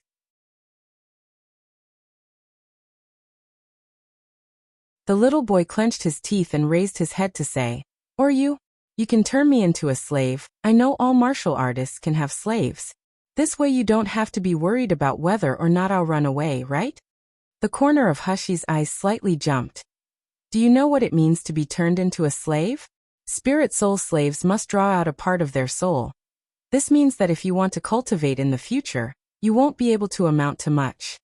The little boy's face twisted with pain when Hushi said that, but when he turned back around to look at the naive faces of the children behind him, he still clenched his teeth and told Hushi, "I'm willing to be your slave, but you have to agree to let all of us follow you. Moreover, you can't turn them into slaves." They both stared at each other, neither backing down. There was obvious fear in the little boy's eyes and his body was shaking, but despite this he didn't hesitate. At last, a satisfied expression appeared on Hushi's face. She took out a porcelain bottle and threw one at him, faintly saying, "If you became a spirit soul slave, your strength would greatly decline. Why would I raise a useless piece of rubbish to play with it? Since you guys are so confident that you won't betray me, each of you has to swallow one of these pills. This is a medicine that I refined myself. Its purpose is to control people's hearts. As long as you don't change your mind and decide to betray me, the poison won't flare up. But if there's any disloyalty on your part, this pill will let you taste the feeling of being unable to beg for your life nor for your death. How about it? Are you guys still willing to swallow it?" The little boy held onto the porcelain bottle and hesitatingly said, "We I'll have to eat it. Of course. Hashi faintly laughed. Granted, even if you're able to guarantee that these children won't betray me today, what about in 10 or 100 years? I stick by my words. I refuse to raise a bunch of thankless wretches. Okay, we'll swallow it. The little boy clenched his teeth and opened the porcelain bottle. He poured one pill out, and then swallowed the entire thing in one go. For the most part, the children behind him were all still ignorant to what was going on. When they saw the little boy swallowing the pill, they each obediently grabbed one pill from the boy and swallowed it. Yet they didn't know what the pill was for. Satisfied, Hashi nodded her head. Very good. Since this is the case, stay here first and wait with those other little fellows. Once we're done dealing with our matters, we'll come get you all. When the little boy heard of Hashi's plan, his face immediately showed doubt and he nervously asked, We all swallowed your medicine. You won't go back on your word, right? Since a young age, he had roamed around alone. He'd long grown accustomed to adults' mean features. Even if the elder brother in front of him caused him to unconsciously want to draw closer, he still held some suspicions in his heart. Hashi sneered. If I were to abandon you guys, would you be able to keep up with me? Would it be necessary for me to waste a bottle of pills? After she finished speaking, she didn't wait for the little boy to reply before grabbing onto Gulufeng. Their bodies both flashed and then disappeared. Dazed, the little boy stood still and stared at the spot Hashi and Gulufeng were just at. Then he snapped out of it and wiped at his still bloody-smelling face. Grinding his teeth, he muttered, We'll just wait here. Elder brother will definitely quickly come and bring us out. These words were comforting to all the children in the basement, including himself. In the dark prison, Murong Feng's hands gripped onto a lash that had been dipped in salt water and firmly wiped a woman on the floor. The woman's hair was in disarray, her whole face was blood-stained, and her body was full of bruises. As she was being whipped, she couldn't make any sounds aside from howling and crying. Murong Feng retrieved his whip and ruthlessly kicked the woman. Then he walked over to the nearby torture shelf. The slender figure bound on the shelf had half a mask hanging off his face, and his body was also entirely bruised. Chapter 476 Torture. His eyes were filled with pleading and dread and his mouth was wide open. But even after it was wide open for a while, no sounds came out. Murong Feng looked at the man that had been bound by black iron chains and sneered. How is it, Murong Lufeng? Do you still not wish to surrender? Do you want to continue watching your mother being whipped? The man bound up desperately wanted to speak, but even though his mouth was wide open, he couldn't say a word. He was so frustrated that even tears began to roll down his face. But apart from twisting his face, he couldn't make any other sounds. Forget it. Murong Feng serenely said. I originally wanted to ask about that genius Dr. Shi's identity. But since you can't see good from bad, I'll just act as if I never had you, this son. As Murong Feng was speaking, his face exposed a sinister and demonic expression. In one fell swoop, he ripped the man's half-on mask off. Soon, a beautiful face appeared in front of him, but his face was riddled with bright red scars. Now that our Murong family has the cold food pill prescription, that genius Dr. Shi isn't significant anymore. But you're just like that coquettish and sly mother of yours. Since birth till now you've seduced countless people, correct? Since it's like this, I'll just send you to the Black Law Protector, Mr. Liao. He loves to play with handsome men the most. If he's happy with you, he'll feel more inclined to give us pill prescriptions that are better than cold food. You unfilial son can be considered to have made some contribution to Murong family, As Murong Feng was speaking, the man tied to the torture rack opened his eyes wide and his whole body was shaking. Once Murong Feng finished his sentence, he immediately began to struggle. His mouth was wide open, as if he wanted to yell out. However, apart from the clanking of the black iron chains, his throat seemed as if it had been pinched closed. Apart from ear-piercing, ah sounds, he couldn't produce any other sounds. His tears and mucus filled his face, causing him to lack his ordinary quiet and proud aura. Instead, he seemed like a petty and low coward. It was truly pitiful. When Murong Feng saw him looking like this, he thought that he had finally scared him senseless with his torture, and he became filled with pride. Taking a pill out, He stuffed it in Morong Liufeng's open mouth. Swallow this changing result pill. You won't be able to revolve your spiritual force in 7 days. Even if you're at the summit of gold core stage, it's useless. All you can do is lie down on Mr. Liao's body and tactfully cater to him. After 7 days, I'm afraid that Mr. Liao would have already used double cultivation method and dried you out completely. Hehe Gu Yulan and Morong Lufeng. This is the result of you two sluts rebelling. Finished speaking, Morong Feng waved at something behind him and coldly said, "Get this cheap woman locked up for me again.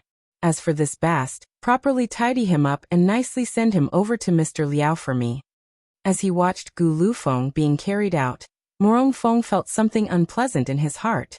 Turning around, he walked over to the alchemy room.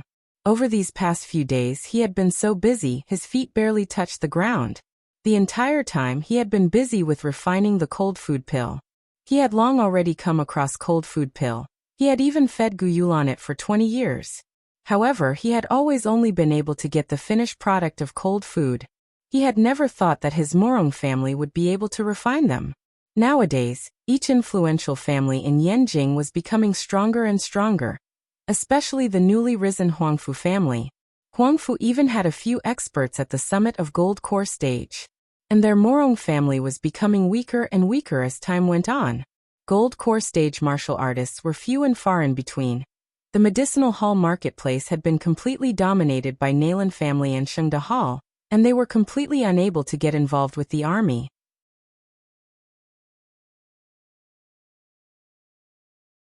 If it weren't for support from above, their Morong family would have long been kicked out of the four most influential families. Therefore, when Sealed Dragon Domain's secret territory opened this time, they spent so much of Morong family's resources and human labor. They wished to obtain magic weapons and spiritual medicines in order to expand Morong Manor's strength. He didn't expect that even Morong family's strongest military strength ate a loss when entering inside. Now he was the sole martial artist at gold core stage, and his cultivation stage had only been obtained through the use of pills. It was so bad that even the businesses under Morong family were becoming restless. And it was just in this time of danger that the Black Law Protector gave them the pill prescription to cold food. Morong Feng was originally a pre-master level refining pharmacist. When he had gotten his hands on the prescription for the cold food pill, he was simply overjoyed. As long as they got their hands on this prescription, they would be able to refine a steady supply of these pills. How could Morong family not become stronger then? Even Morong family didn't have any martial artists at gold core stage to oversee things. He was confident that having cold food pills in his hand would be able to have 10 or 100 gold core stage martial artists bowing to them. Now, after refining these cold food pills for a short month, Morong Feng was confident that he could already see the day when he would win success and recognition. That cold food pill had the ability to upgrade one's cultivation in a short period of time. But this cold food pill was also highly poisonous and able to silently attract people, causing them to become depraved. As long as someone took the cold food pill to a certain degree, they would become dependent, and would find it hard to stand the withdrawal stage of the drug, regardless of their cultivation level. By that time, forget about even asking them to buy the pill using crystal stones. Even if Morong Feng asked them to kill people and commit arson, they wouldn't even hesitate to do it. Even now, you can see that all the people who have purchased the cold food pill haven't stopped buying them. In order for more people to become addicted to it, Morong Feng even sent some free cold food pills to outstanding youths from influential families and sects, earning their thanks and favor. Once the right time arrived, these people would become their puppets and involuntarily sacrifice themselves for Morong family. Ha ha ha. It was just that the materials needed to refine cold food pill were extremely rare, and the process of refining the pills weren't easy either. Adding on to this is the fact that Morong Feng getting his hands on the pill prescription for cold food also came with a price. Morong family had to give the Black Law Protector an enormous amount of cold food pills each month. This allowed Morong Feng to pass these several days without pain and happiness. Apart from venting his feelings out on Gu Yulan and Morong Lufeng by torturing them, he spent the rest of his time in the refining room refining the cold food pills. Therefore, He was even ignorant of the situation regarding Morong Qianjian going to Shengda Hall and losing his life. Morong Feng just brought the materials into the refining room when he suddenly heard a miserable scream from outside the refining room. Immediately following this, a bloody light spilled onto the doors and window, and the originally tightly closed doors were energetically pushed open. Morong Feng's face deepened and the pressure from his body immediately emerged. Wanton who dares? He was in the middle of his sentence when he found that no more sounds were coming out of his mouth. His eyes went wide and his whole face was full of disbelief. It was as if his voice had been cut off and couldn't be used again. All Morong Feng saw was a youth carrying a sword slowly walking in through the door. The man's features were romantic, his peach blossom eyes felt as if they sucked in people's souls. Yet they still kept a cold light in them. But a sinister-looking scar rested on this man's face. It horizontally ran from his forehead, passing by his nose, and to his cheeks. He held onto a long sword as he slowly walked inside. His clothes lifted up without wind, and he held an unspeakable confidence that was clearly distinguished. He carried a feeling of frostiness, and looked like a demon that had walked on red lotus petals to come here. At the first glance Morong Feng took at this man, he cried out in fear. "How come you're here, Morong Lufeng?"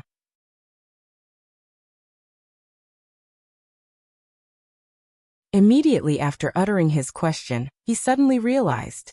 The Morong Lufeng in the prison just then was a fake. He didn't doubt or guess this, he was certain that this was true. When he saw the coldness that enveloped Gu Liufeng's person, he realized that the real Gu Lufeng wouldn't show frightened or pleading expressions, even if his whole body was filled with bruises. And he definitely wouldn't be scared, crying and begging for forgiveness. You would be able to identify the true Gu Lufeng by just looking at his eyes. They were clear, fervent, and decisive. Naturally, his eyes were very different from Morong family's, so much so that Morong Feng even loathed them. After thinking to thus far, Morong Feng suddenly became full of alarm. His eyes were wide with panic, and with a trembling voice he asked, If you're here, then who is the Morong Lufeng in the prison?" Gu Lufeng arrogantly looked at Morong Feng and coldly laughed at him. "Morong Feng, you hid day after day in here, refining pills. Don't tell me that you didn't feel that you haven't seen your beloved son and wife for so many days?"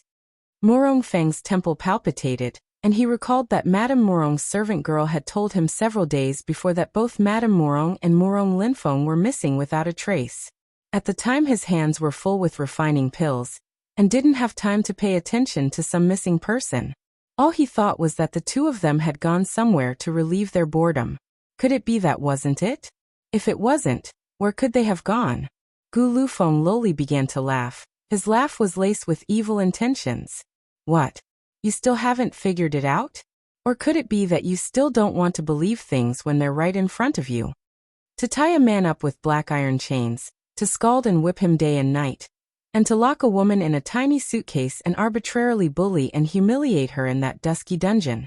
Morong Feng, you're very clear on those feelings, right? But unknowingly, that person you scalded and whipped was your beloved son. The woman that you locked in a tiny suitcase and tortured until she turned into an idiot is your first wife. Who knows what you must be feeling now? Ha ha ha. No. This isn't possible. This can't be possible." Morong Feng suddenly let out a hysterical shout and threw himself at Gu Lufeng. "You vile son, it was you, this vile son, that caused me to bring harm to Linfeng. You made me bring harm to Linfeng's life." Just thinking about the fact that he had just sent his own beloved son to that perverted Mr. Liao to play with, caused Morong Feng to feel as if his whole world had been shaken. His heart felt as if it had just been torn to shreds. Gu Liufeng's eyes burst with burning flames, but when he spoke his words were actually icy cold. "Oh. So your son was actually tortured to death by you? Big congratulations to you. You thought that the person you were torturing was Morong Lufeng, so you didn't care about his life or death. You could stare on blankly as he fell into the pits of hell, suffered torture, and died? Morong Feng, you're truly a good father, ah." Morong Feng hysterically said. "You're a lowly type of person, you were born from a slut.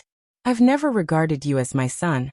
I only looked at you as another chess piece in my hands. If I want you alive, you'll live, if I want your death, you'll die. Just as he finished saying these words, he clapped his hands. Suddenly, a figure rushed out from a secret door located behind the pill stove and flashed over to Gu Lufeng. On the spot, Gu Lufeng rolled out of the way and was just about to retaliate. But when he saw the person in front of him, he involuntarily let out a cry of surprise. Jiao won?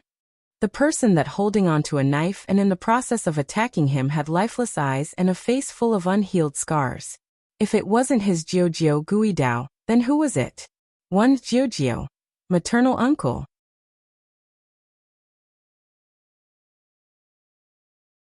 However, Guidao seemed to have completely lose consciousness, and looked as if he didn't even hear Gu Liufeng's voice. With the knife in his hand lifted and all the spiritual power he had in him channeled into it, he faced Gu Lufeng and ruthlessly hacked in his direction. In the moment of life and death, Hushi's figure appeared, like a demon, beside Gu Liufeng's body. In one swift motion, she dragged him behind her body. At the same time, the purple vine came out and blocked Guidao's blow.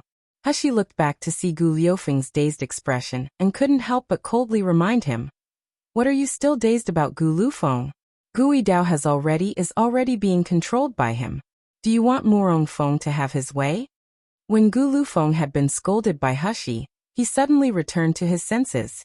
Sure enough, he saw that Guidao's movements were sluggish and his eyes were vacant.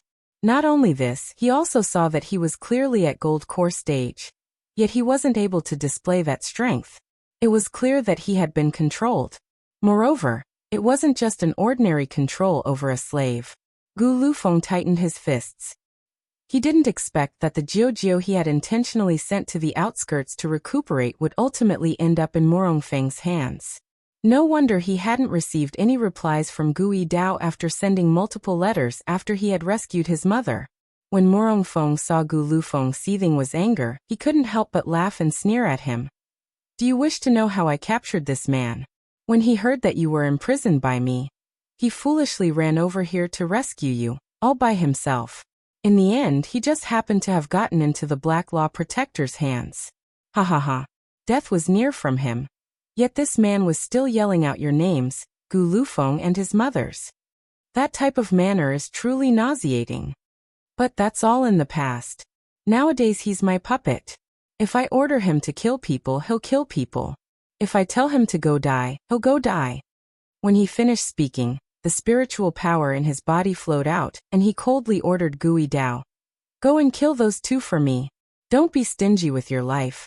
Fight as if your life depends on it. When Guidao heard Murong Feng's words, he looked like a puppet that had just been switched on. The knife in his hand raised and he ruthlessly chopped down at Gu Lufeng. Gu Lufeng raised his long sword several times to retaliate, but when he saw his Jiao's face, he couldn't help but lower his sword again and blindly evade his attacks. All the while he was shouting out, Jiao, I'm Lufeng ah! Quickly wake up! Ha ha ha, wake up! Don't dream! Murong Feng loudly laughed. Who let him have such bad luck and made him bump into the Black Law Protector? Nowadays he's long since already lost his soul, and become a mindless battle puppet. It's better if you wait until your next lifetime for him to wake up. Ha ha ha. Gu Lufeng looked at Murong Feng with scarlet red eyes and pounced on him. Murong Feng, you brute! I'm going to kill you. However, a knife quickly cut horizontally in front of him, blocking his road. Guidao was fighting like his life was on the line. Unless Gu Lufeng moved to kill him, he would be unable to forcefully make him withdraw. Gu Liufeng's heart was filled with discontentment and hatred, but he couldn't vent his feelings. It caused him to want to dismember Murong Feng into 1,000 pieces. Suddenly, he heard Hushi's clear and cold voice sound out from beside him. I'm stalling Guidao, you go capture Murong Feng. Regardless of what disease it is, capture the person and clearly look into it before making any other decision. If you act so impulsive and don't form a plan, aren't you just falling right into Murong Feng's calculations? Gu Lufeng heaved a sigh and the anger and franticness in his heart slowly washed away and he became serene. That's right, he had Shiyu by his side. As long as Shiyu's here, Jiao had a chance to be saved. Even if Jiao's soul was lost and he was unable to recover, he will certainly make Murong Feng, that brute, pay the price.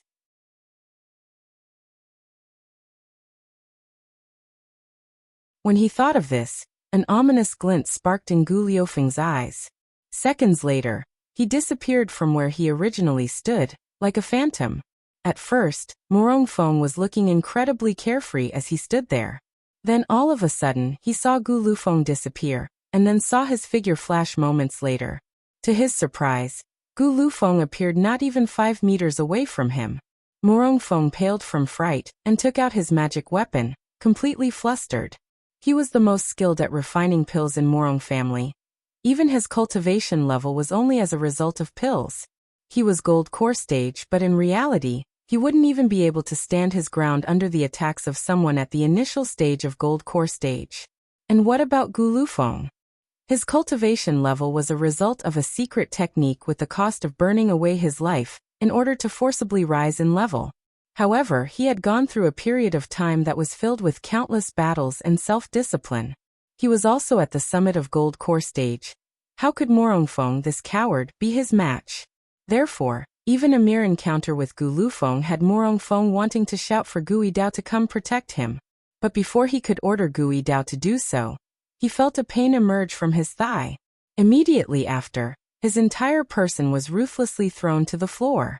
Natural silks. One shot out from Gu Liufeng's hands, and in the blink of an eye, Morongfeng was sturdily tied up with silks.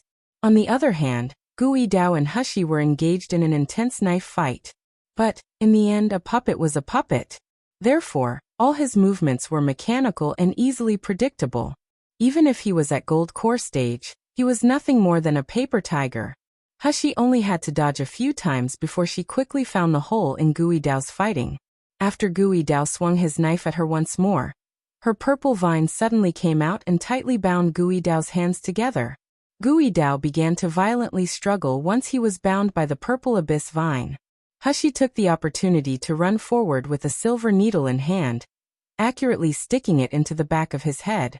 Not even a moment later, the originally struggling Gui Dao slowly calmed down, and eventually fell into a deep sleep. Gu Lufeng immediately threw Morongfeng, who had been tied up by the natural silks, to the side and hurried over to Gui Dao's side. He anxiously asked Hushi, "Shiyu, is my Jiujiu still savable?" Hushi regained her examining brain domain spiritual power, and knit her brow. "We have to wait until we get back in order to be able to clearly grasp the current situation. But upon my initial examination, I found that his brain domain seemed to have been dug around by someone and thrown into chaos. But if his mind has truly been taken by someone, I'm afraid that even if I can keep him alive, it'll be very hard for him to return to his original state." When Gu Lufeng heard Hushi's verdict, his whole face became lifeless and he started to shake. Then he suddenly stood up and rushed over to Morongfeng. He firmly grabbed him by the collar and sternly asked, "Morongfeng, what exactly did you do to my Jiujiu?" After being shaken, Morongfeng's vision blurred. Furthermore, the pain coming from the wound on his thigh caused him to grimace in pain. Gu Lufeng firmly punched him in the face and shouted out a warning. "Morongfeng, if you don't speak, trust me, I'll kill you right now." Hi. Morongfeng fell into a fit of heavy coughing. He looked at Gu Lufeng with eyes brimming with hatred and resentment. "You bast, don't tell me you wish to commit patricide?" Patricide? Gu Lufeng acted as if he had heard the world's biggest joke. Blood rushed to his eyes and his face was full of taunting. "Morongfeng, do you think you're worthy of being my father? Does a father watch as his own son is being abused and stand by like a bystander? Does a father watch as his own child is being assaulted and indifferently watch on? And what father would ignore his own child's face in front of his mother, even going as far as to blackmail him? And what father would whip his own child and press a flat iron on his own child countless times? All in the name of forcing secrets out of his child. One, natural silks, silk that comes from silkworms, aka silk created through natural processes.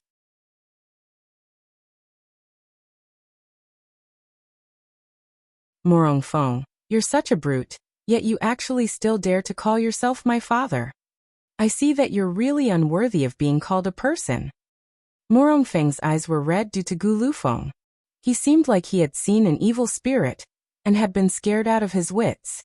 His body could only recoil backwards.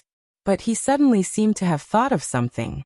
He raised his voice and said, "Even if these scenarios are true, so what? It can't change the fact that I'm your father. The blood flowing in your body is my blood. The skin on your body was something I gave you. Would you be alive on this world without me? I can treat you however I want to treat you. These are the rights I'm privy to. If you were to kill me, you would be branded with the accusation of patricide. You wouldn't be able to wash this crime off your body in your whole lifetime. In the future, you'd face heaven's wrath, ha ha ha." Yes, heaven's wrath. During their promotion, every martial artist had to overcome their own demons. The higher the martial artist's cultivation was, the stronger their demons were. At the moment, Gu Lufeng was at the summit of Gold Core stage. Sooner or later he would have to face the point at which he broke through to nascent soul stage. At that time, his crime of patricide would most likely become his scariest demon. When Morong Feng thought of this point, he thought he had figured out Gu Liufeng's fatal weakness. He suddenly burst into laughter, and was unable to continue arrogantly spewing words. "There's also that slut Gu Yulan. I allowed her the chance to hand the things over, but she actually didn't agree to living or dying. She even wanted to elope with another man. Ha ha ha. But can she run away? What chastity does she have in front of my face?" In the end, she ate the cold food pill and turned into a slut. In order to obtain a cold food pill, she obediently knelt in front of me and licked my leg, begging me to hand one over to her.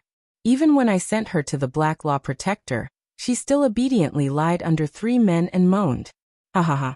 No wonder she bore such a disgraceful, lowly breed of person like you. She's a loose woman. Gu Lufeng suddenly extended his arm out to ruthlessly pinch Morong Feng's neck. His eyes were bloody red, and the veins on his hand became prominent. Morong Feng's eyeballs protruded out when he was pinched by Gu Lufeng. Challenging words still spit out from his mouth. "You dare! Patricide! Heaven's wrath!" Slender, white jade-carved hands softly pressed down on Gu Liufeng's veiny hand. A pure cold voice quietly said, "Gu Lufeng, don't be impulsive, I still have things to ask him."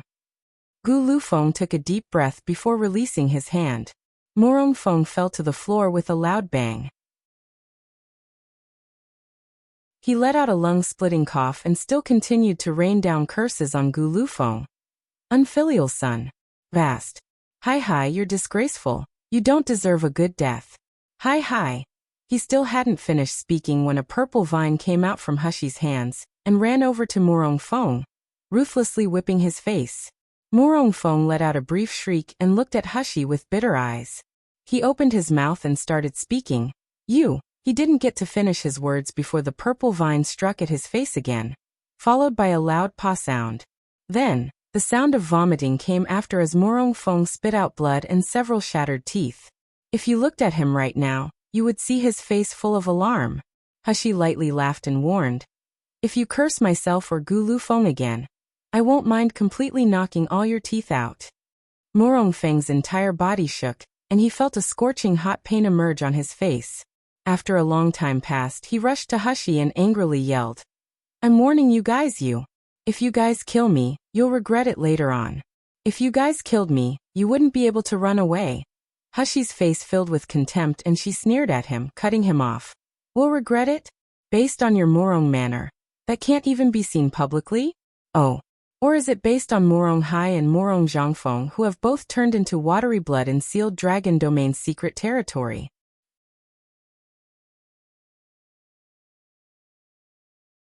At first, Morong Feng turned completely blank. Then his face greatly changed. Despite the fact that he was bound together, he still threw himself at Hushi. You know how they both died? Was it you that killed them? Slut, exactly what kind of person are you?"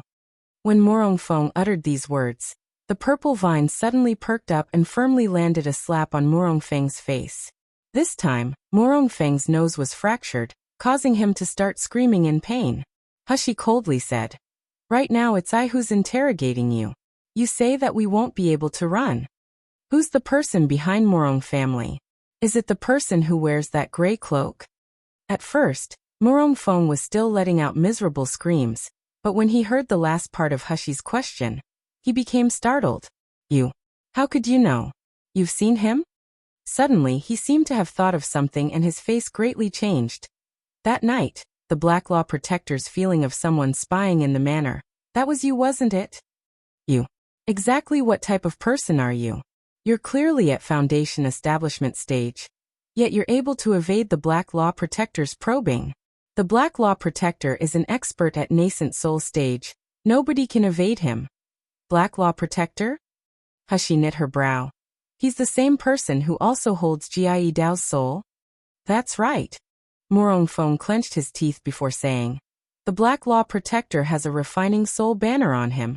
It's an extremely difficult to deal with magic weapon. That Gu Yidao overestimated himself and ran over here to rescue Morong Linfeng. That animal. Consequently, he had been sacrificed by the Black Law Protector to his banner and had his soul refined. Since his soul has been completely taken away, Gu Yidao can be considered immortal. Then why is he a puppet now? Morong Feng's face held hesitation. He didn't wish to reveal this. But he saw the purple vine in Hushi's hand, perking up and became scared again. He could feel an unbearable pain bursting from his face and was scared out of his wits, so he promptly answered, I'll speak. I'll speak. The Black Law Protector has a Mr. Liao by his side, who's an expert at the technique of refining puppets. He frequently snatches good-looking boys and girls. After picking and mending them, their souls would go to the Black Law Protector's refining soul banner. All that they would be left with would be one soul in their body. A body with only one soul won't die, but it would lose wisdom and become muddle-headed. Mr. Liao uses this special method to refine people into puppets and leave them by their side. Gu Yidao is a battle puppet that I paid a high cost for Mr. Liao to personally come help me turn him into one. All the people that were refined into puppets are unable to return to their normal state. Even if the puppet restriction was removed, they would just become muddle-headed, like an idiot, for their entire lifetime. I'll kill you. Morong Feng's words made Gu Lufeng turn berserk. His entire person was practically about to pounce on Morong Feng and ruthlessly tear this sickening, callous, and selfish man apart. Hushi grabbed Gu Lufeng to stop him and lowered her head to look at Morong Feng. What's the origin of the Black Law Protector? Where does the cold food flower come from? When Hushi initially entered this room, she spotted beautiful and tender cold food flowers being raised. Cold food flowers looked extremely similar to poppies, but these poppies had a much larger build than the ones in Hushi's past life. Not only that, the flower's fragrance was strong and the flower itself held a darkness around it. It was clearly a spirit plant connected to darkness. First, Hushi used a hoarding pouch to collect the flower, before she stored it away in her space. When she finished, she came over just in time to see Gu Yidao holding knife as he was just about to strike at Gu Lufeng.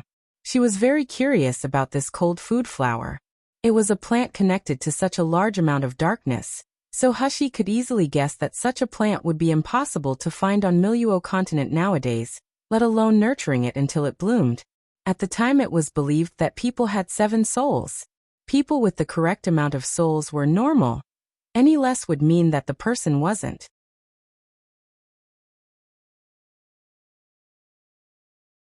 When Morong Feng heard Hushi's question, his entire body began to shake and he violently shook his head. I don't know. I don't know. I only know that the Black Law Protector sent these cold food flowers and the prescription to the pill so that I could refine cold food pills. I truly don't know anything else. It wasn't that he didn't want to say it, it was that he couldn't. Morong Feng was clearer than anyone else on the Black Law Protector's vicious and merciless ways. If he leaked information that shouldn't be leaked, then Morong Feng didn't even dare to imagine the downfall of Morong family. When Hushi heard Morong Feng's denial, her lips picked up in a radiant curve and she asked, her voice clear and pleasant. Oh, so you don't know anything, ah? Since you don't know, then what's the point of leaving you alive? Once she said this, the purple vine cheerily turned around, generating flapping sounds, and flew over to Morong Feng. It quickly wrapped around Morong Feng's head and neck, and proceeded to relentlessly pull Morong Feng's lips apart. At an unknown time, a singular black pill had already appeared in Hushi's slender, white fingertips. She quickly shot the pill, and it accurately fell into Morong Feng's mouth. With all his strength, Morong Feng attempted to struggle against the two, but his hands were already wrapped in the natural silks, How could he fight against the purple abyss vine? All he felt was a pill dissolving down his throat, and the following bitter aftertaste that ensued alongside the smell of medicine. After he fully swallowed the pill, the purple abyss vine released him. Morong Feng's entire face was painted with anger and alarm, and his eyes were wide open, glaring straight at Hushi. He opened his mouth and was just about to begin cursing at her. Then, a piercing pain erupted from all the bones in his body. Alongside the pain he heard the frightening sounds of ji, creaking sound.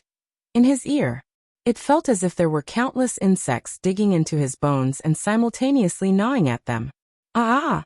Morong Feng's face twisted from the pain, and he was screaming and rolling about on the floor. The feeling of his bones being slowly gnawed on, and his flesh being mixed into the broken bone fragments was too horrible and too painful. However, the strangest part was although that he was clearly experiencing an immense amount of pain, from an outsider's perspective, he didn't have any marks on his body whatsoever. He incessantly beat his own joints and bones, but apart from fracturing them, there was no other way to cease the pain. Spare my life. Spare my life. I'll speak. Woo. I'll speak. Morong Feng crawled over to the side of Hushi's leg and begged her in the midst of the waves of pain. At this moment, the terror he held for Hushi far outweighed the terror he felt for the Black Law Protector. Currently, Morong Feng's entire face was already full of mucus and tears, his hands and feet were fractured, and his face held a prominent scar left by the purple abyss vine from earlier. His entire person looked like a sorry figure. His current appearance was far from the one of Morong family's clan head. His heart was brimming with bitter resentment and dread. He vented some of these feelings by fiercely glaring at Gu Lufeng. It was all this unfilial son's fault. If this unfilial son didn't collude with outsiders and scheme against Morong family, his Morong family would have never fallen into such a plight. But once Morong Feng's eyes met with Hushi's smiling ones, his body immediately started trembling again, and he didn't dare to hide anything anymore. As it turns out, Morong Manor suddenly lost several elders who were at high-level gold core stage, some 20 years back, and suffered a drastic decline. Many of the owners of businesses Morong family owned began to turn restless. They wanted to replace Morong family.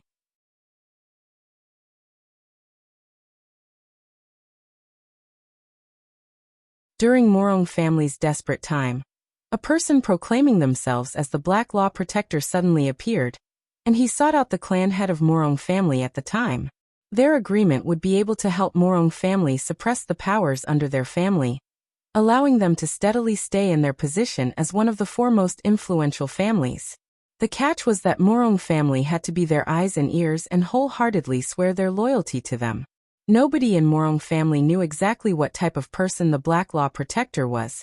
All they knew was that his cultivation was extremely high. 20 years before his cultivation was already at nascent soul stage. By his side he had a 4th-ranked doctor, and a Mr. Liao who was an expert in refining puppets. With the Black Law Protector's help, their Morong family was quickly able to establish themselves in Jinling City. And secretly, they began to help the Black Law Protector in all kinds of shady businesses. Every day, their Morong family had to hang up a sign saying that they were recruiting little man servants. They would fetch children from remote mountain areas or from the streets. From these children, they would filter out the ones with spiritual roots and use them as culture fluid for the cold food flowers. Hushi knit her brow and said, "You guys have kidnapped so many children for so long. Have you guys seriously not had any parents who came to complain about their children missing?" In response, Morong Feng's head drooped and he quietly said, "Naturally that's happened. If any parents discover any clues, we usually kill their entire family, or perhaps even the entire village. Then we shift the blame onto loose martial artists or bandits. Are you guys even human anymore?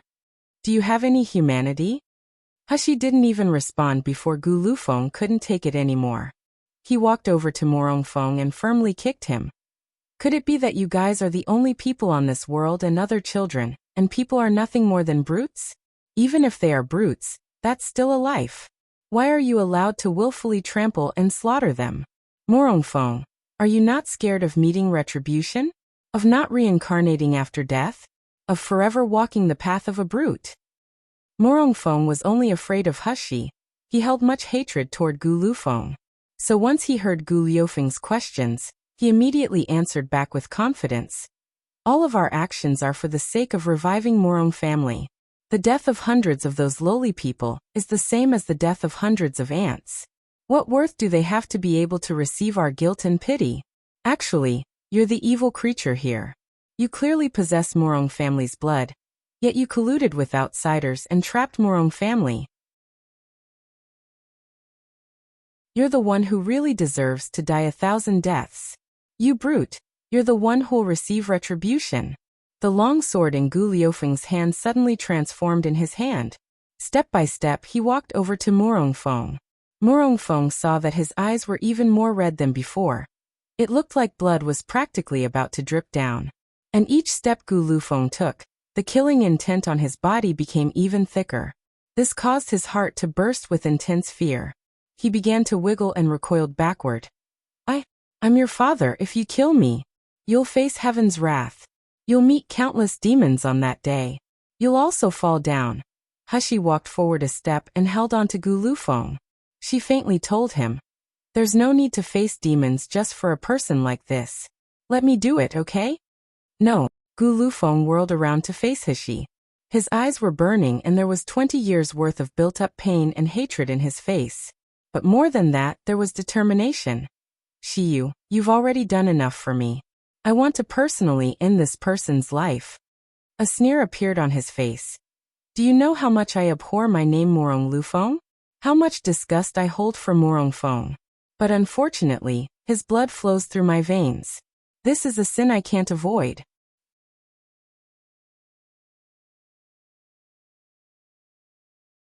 Since it's my crime, let me personally end everything. Let me personally end the cycle of nightmares that have plagued me for the past 20 years. Even if I have to face demons due to this one incident, I won't hesitate."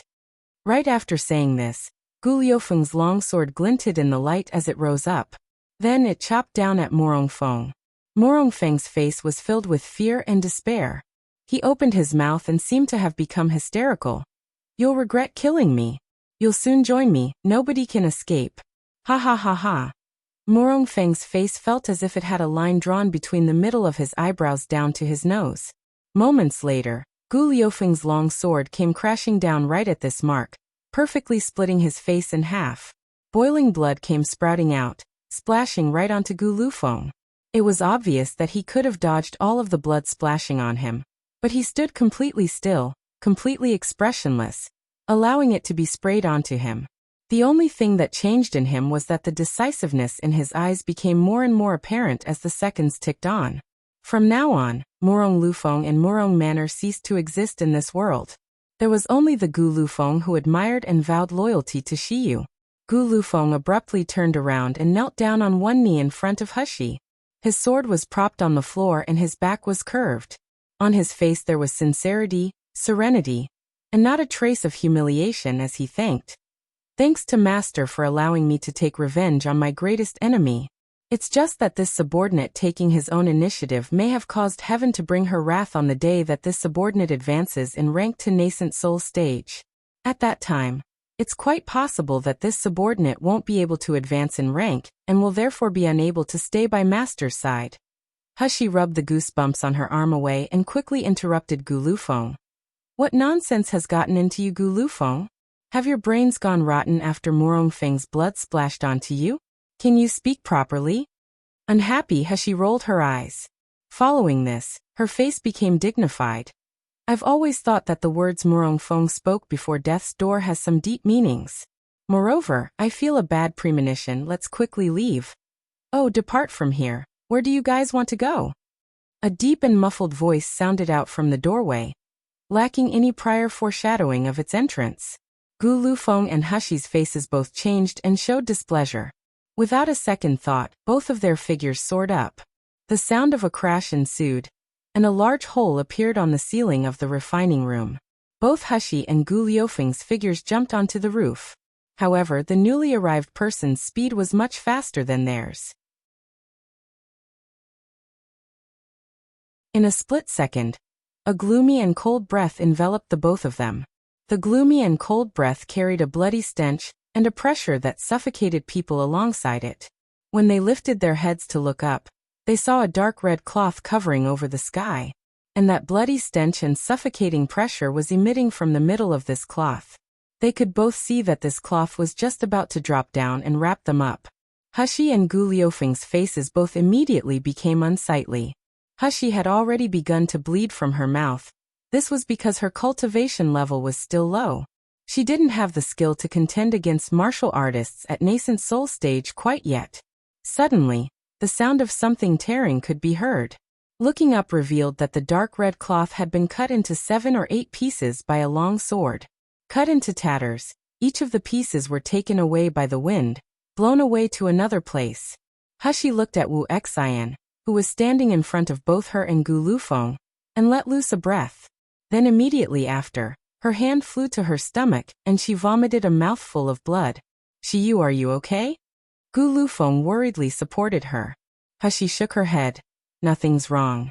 Wu Xian, be careful, this person's cultivation level is higher than yours."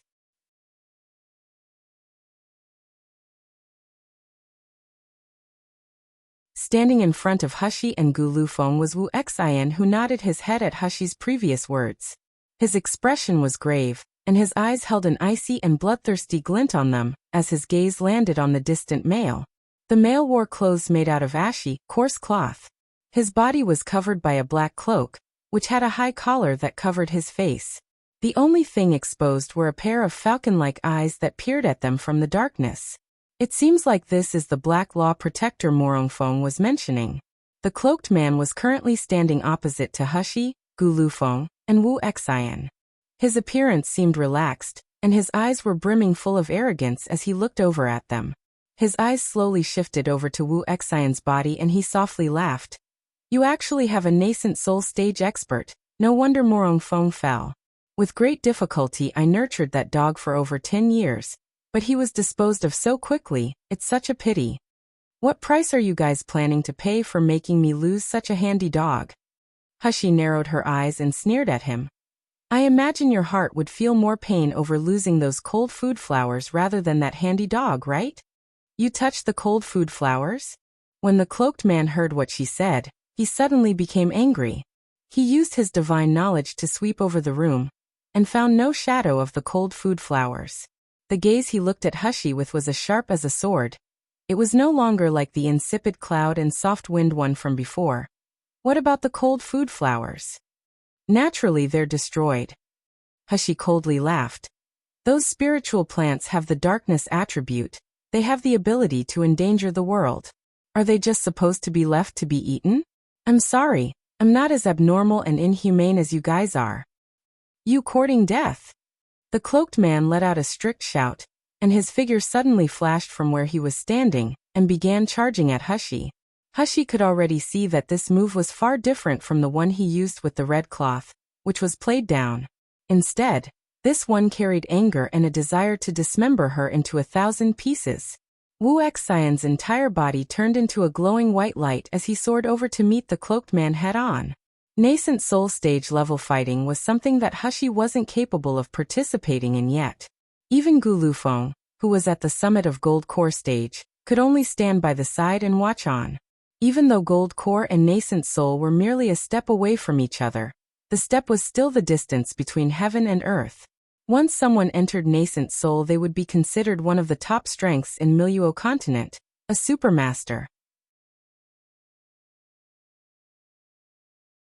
However, even if Hushi couldn't participate in the fight, it didn't mean she couldn't clearly see the circumstances of the fight. Although Wu Xian's upgrade to Nascent Soul stage had already become stable, this cloaked man had clearly been at Nascent Soul stage for countless years. He was far away from a match Wu Xian could take on. Hushi's brows wrinkled her brows, then seemed to have thought of something. From her space, she took out a golden long sword and threw it over at Wu Xian, instructing, "This is a replica of Killing Sky Sword. It's suitable to all martial artists with thunder and fire attributes." After she threw the long sword over to Wu Xian, a sudden boom sounded out and Wu Xian flipped over in the air. As he grasped the long sword in his hand, he felt the spiritual power in his body surging and let out a surprised expression. The Killing Sky Sword was a unique, legendary spirit weapon. Its craftsmanship was only secondary to the sealed dragon sword. The replica of the Killing Sky Sword couldn't recreate the same power as the original sword, but compared to ordinary flying swords, its power already far surpassed them. As expected, after Wuxian began using the Killing Sky Sword, his strength suddenly rose. For a moment, Wuxian and the cloaked man were evenly matched, and the cloaked man's face changed colors when he saw this new advancement. Whilst he was fighting with Wuxian, he also began to yell at Hushi, "Youngster, what kind of person are you? The Killing Sky Sword has long been lost. Even the replica of it hasn't been seen in the world for 100 years. How come you have it in your hands?"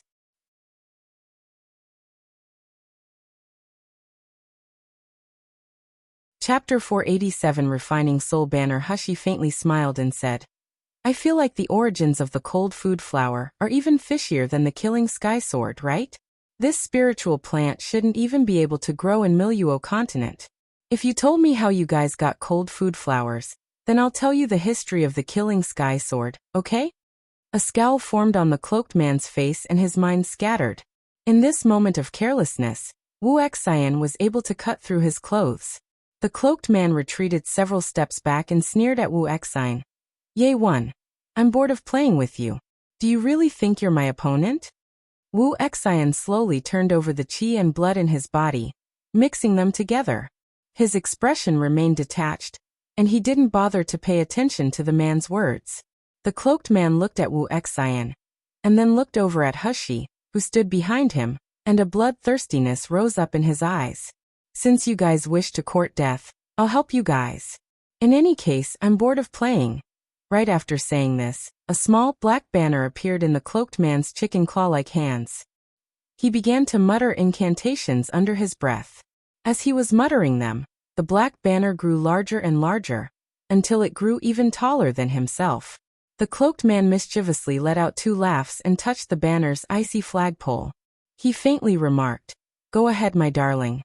Lately you haven't had any chance to show off. You must be starved. But this one time should compensate you. You haven't gotten the chance to taste nascent soul stages yet. They taste much more delicious than 100 gold core stages." After saying this, the cloaked man's hand raised and a flash of spiritual energy entered the banner. In a moment, the banner began to shake, and following this, a round black shadow shot out from the banner and flew up into the sky. That black shadow condensed and became thicker, forming into a black devilish face with tusks. Once it was done forming, it faced Wuxian and rushed at him. In the blink of an eye, the black shadow surrounded Wuxian. The devilish face opened up a bloody mouth and unceasingly started biting at Wuxian's body. Every bite the face took, the face grew larger and Wuxian's breath became weaker. Although the Killing Sky Sword was still in Wuxian's hand, and he was constantly waving it around, it began to wave around slower and slower as the seconds ticked by. Gu Lufeng clenched his teeth and said, "That should be the Refining Soul Banner." The Soul Refining Banner was a sinister magic weapon that grew stronger whenever it engulfed martial artists' souls and essence. The cloaked man began to laugh out loud. "Rest assured, when that youngster has been engulfed, the next ones are you too." After saying this, his figure flashed and his chicken claw-like hands changed into demonic claws. Then he faced Hushi and threw himself at her whilst clawing at her. Bang! A loud sound rang out, and the black air suddenly scattered. Even the devilish face turned over and fell 10 feet away. It fell down on the ground and twitched with a majority the shadow surrounding it even fading out. Hushi then felt a large force pulling herself and Gu Lufeng back a few steps. It felt as if she was able to escape the cloaked man's clutches. Wuxian stood in front of Hushi and Gu Lufeng. The muscles and bones in his hands and arms were entirely broken, and his whole body was filled with bruises. It looked as if he was going to collapse at any moment. "Wang! Shuigongzi, quickly run!" Wuxian hoarsely shouted. "At most, I can only hold him back for a quarter of an hour." Hushi stared blankly at Wuxian. It was as if blood had filled her sight, everything turned red and a burst of burning rage filled her. She hated feeling weak and she hated allowing the people by her side receive injuries even more. When the cloaked man saw the devilish face's weak state, he was suddenly furious. He had used countless spirits to fully raise and condense this devilish face. Its face could even rival initial stage of nascent soul stage. But unexpectedly that repulsive youngster actually dared to risk losing his arm by exploding his spiritual power, which, in turn, caused his devilish face to gain a serious injury. And now, even if it swallowed these three youngsters' souls, it would still need to recover for a period before it could return back to its previous state. 1 Ye, paternal grandfather or old man. In this case, he's calling Wuxia an old man. You're tuning in to the Limei's Wuxia Whispers YouTube channel. We're so grateful for your support, and don't forget to subscribe to join us on this incredible journey through captivating stories. Your generosity through donations truly makes a world of difference, as it's the primary source of revenue that allows me to expand and enhance this channel for you. Thank you from the bottom of my heart for being a part of this adventure.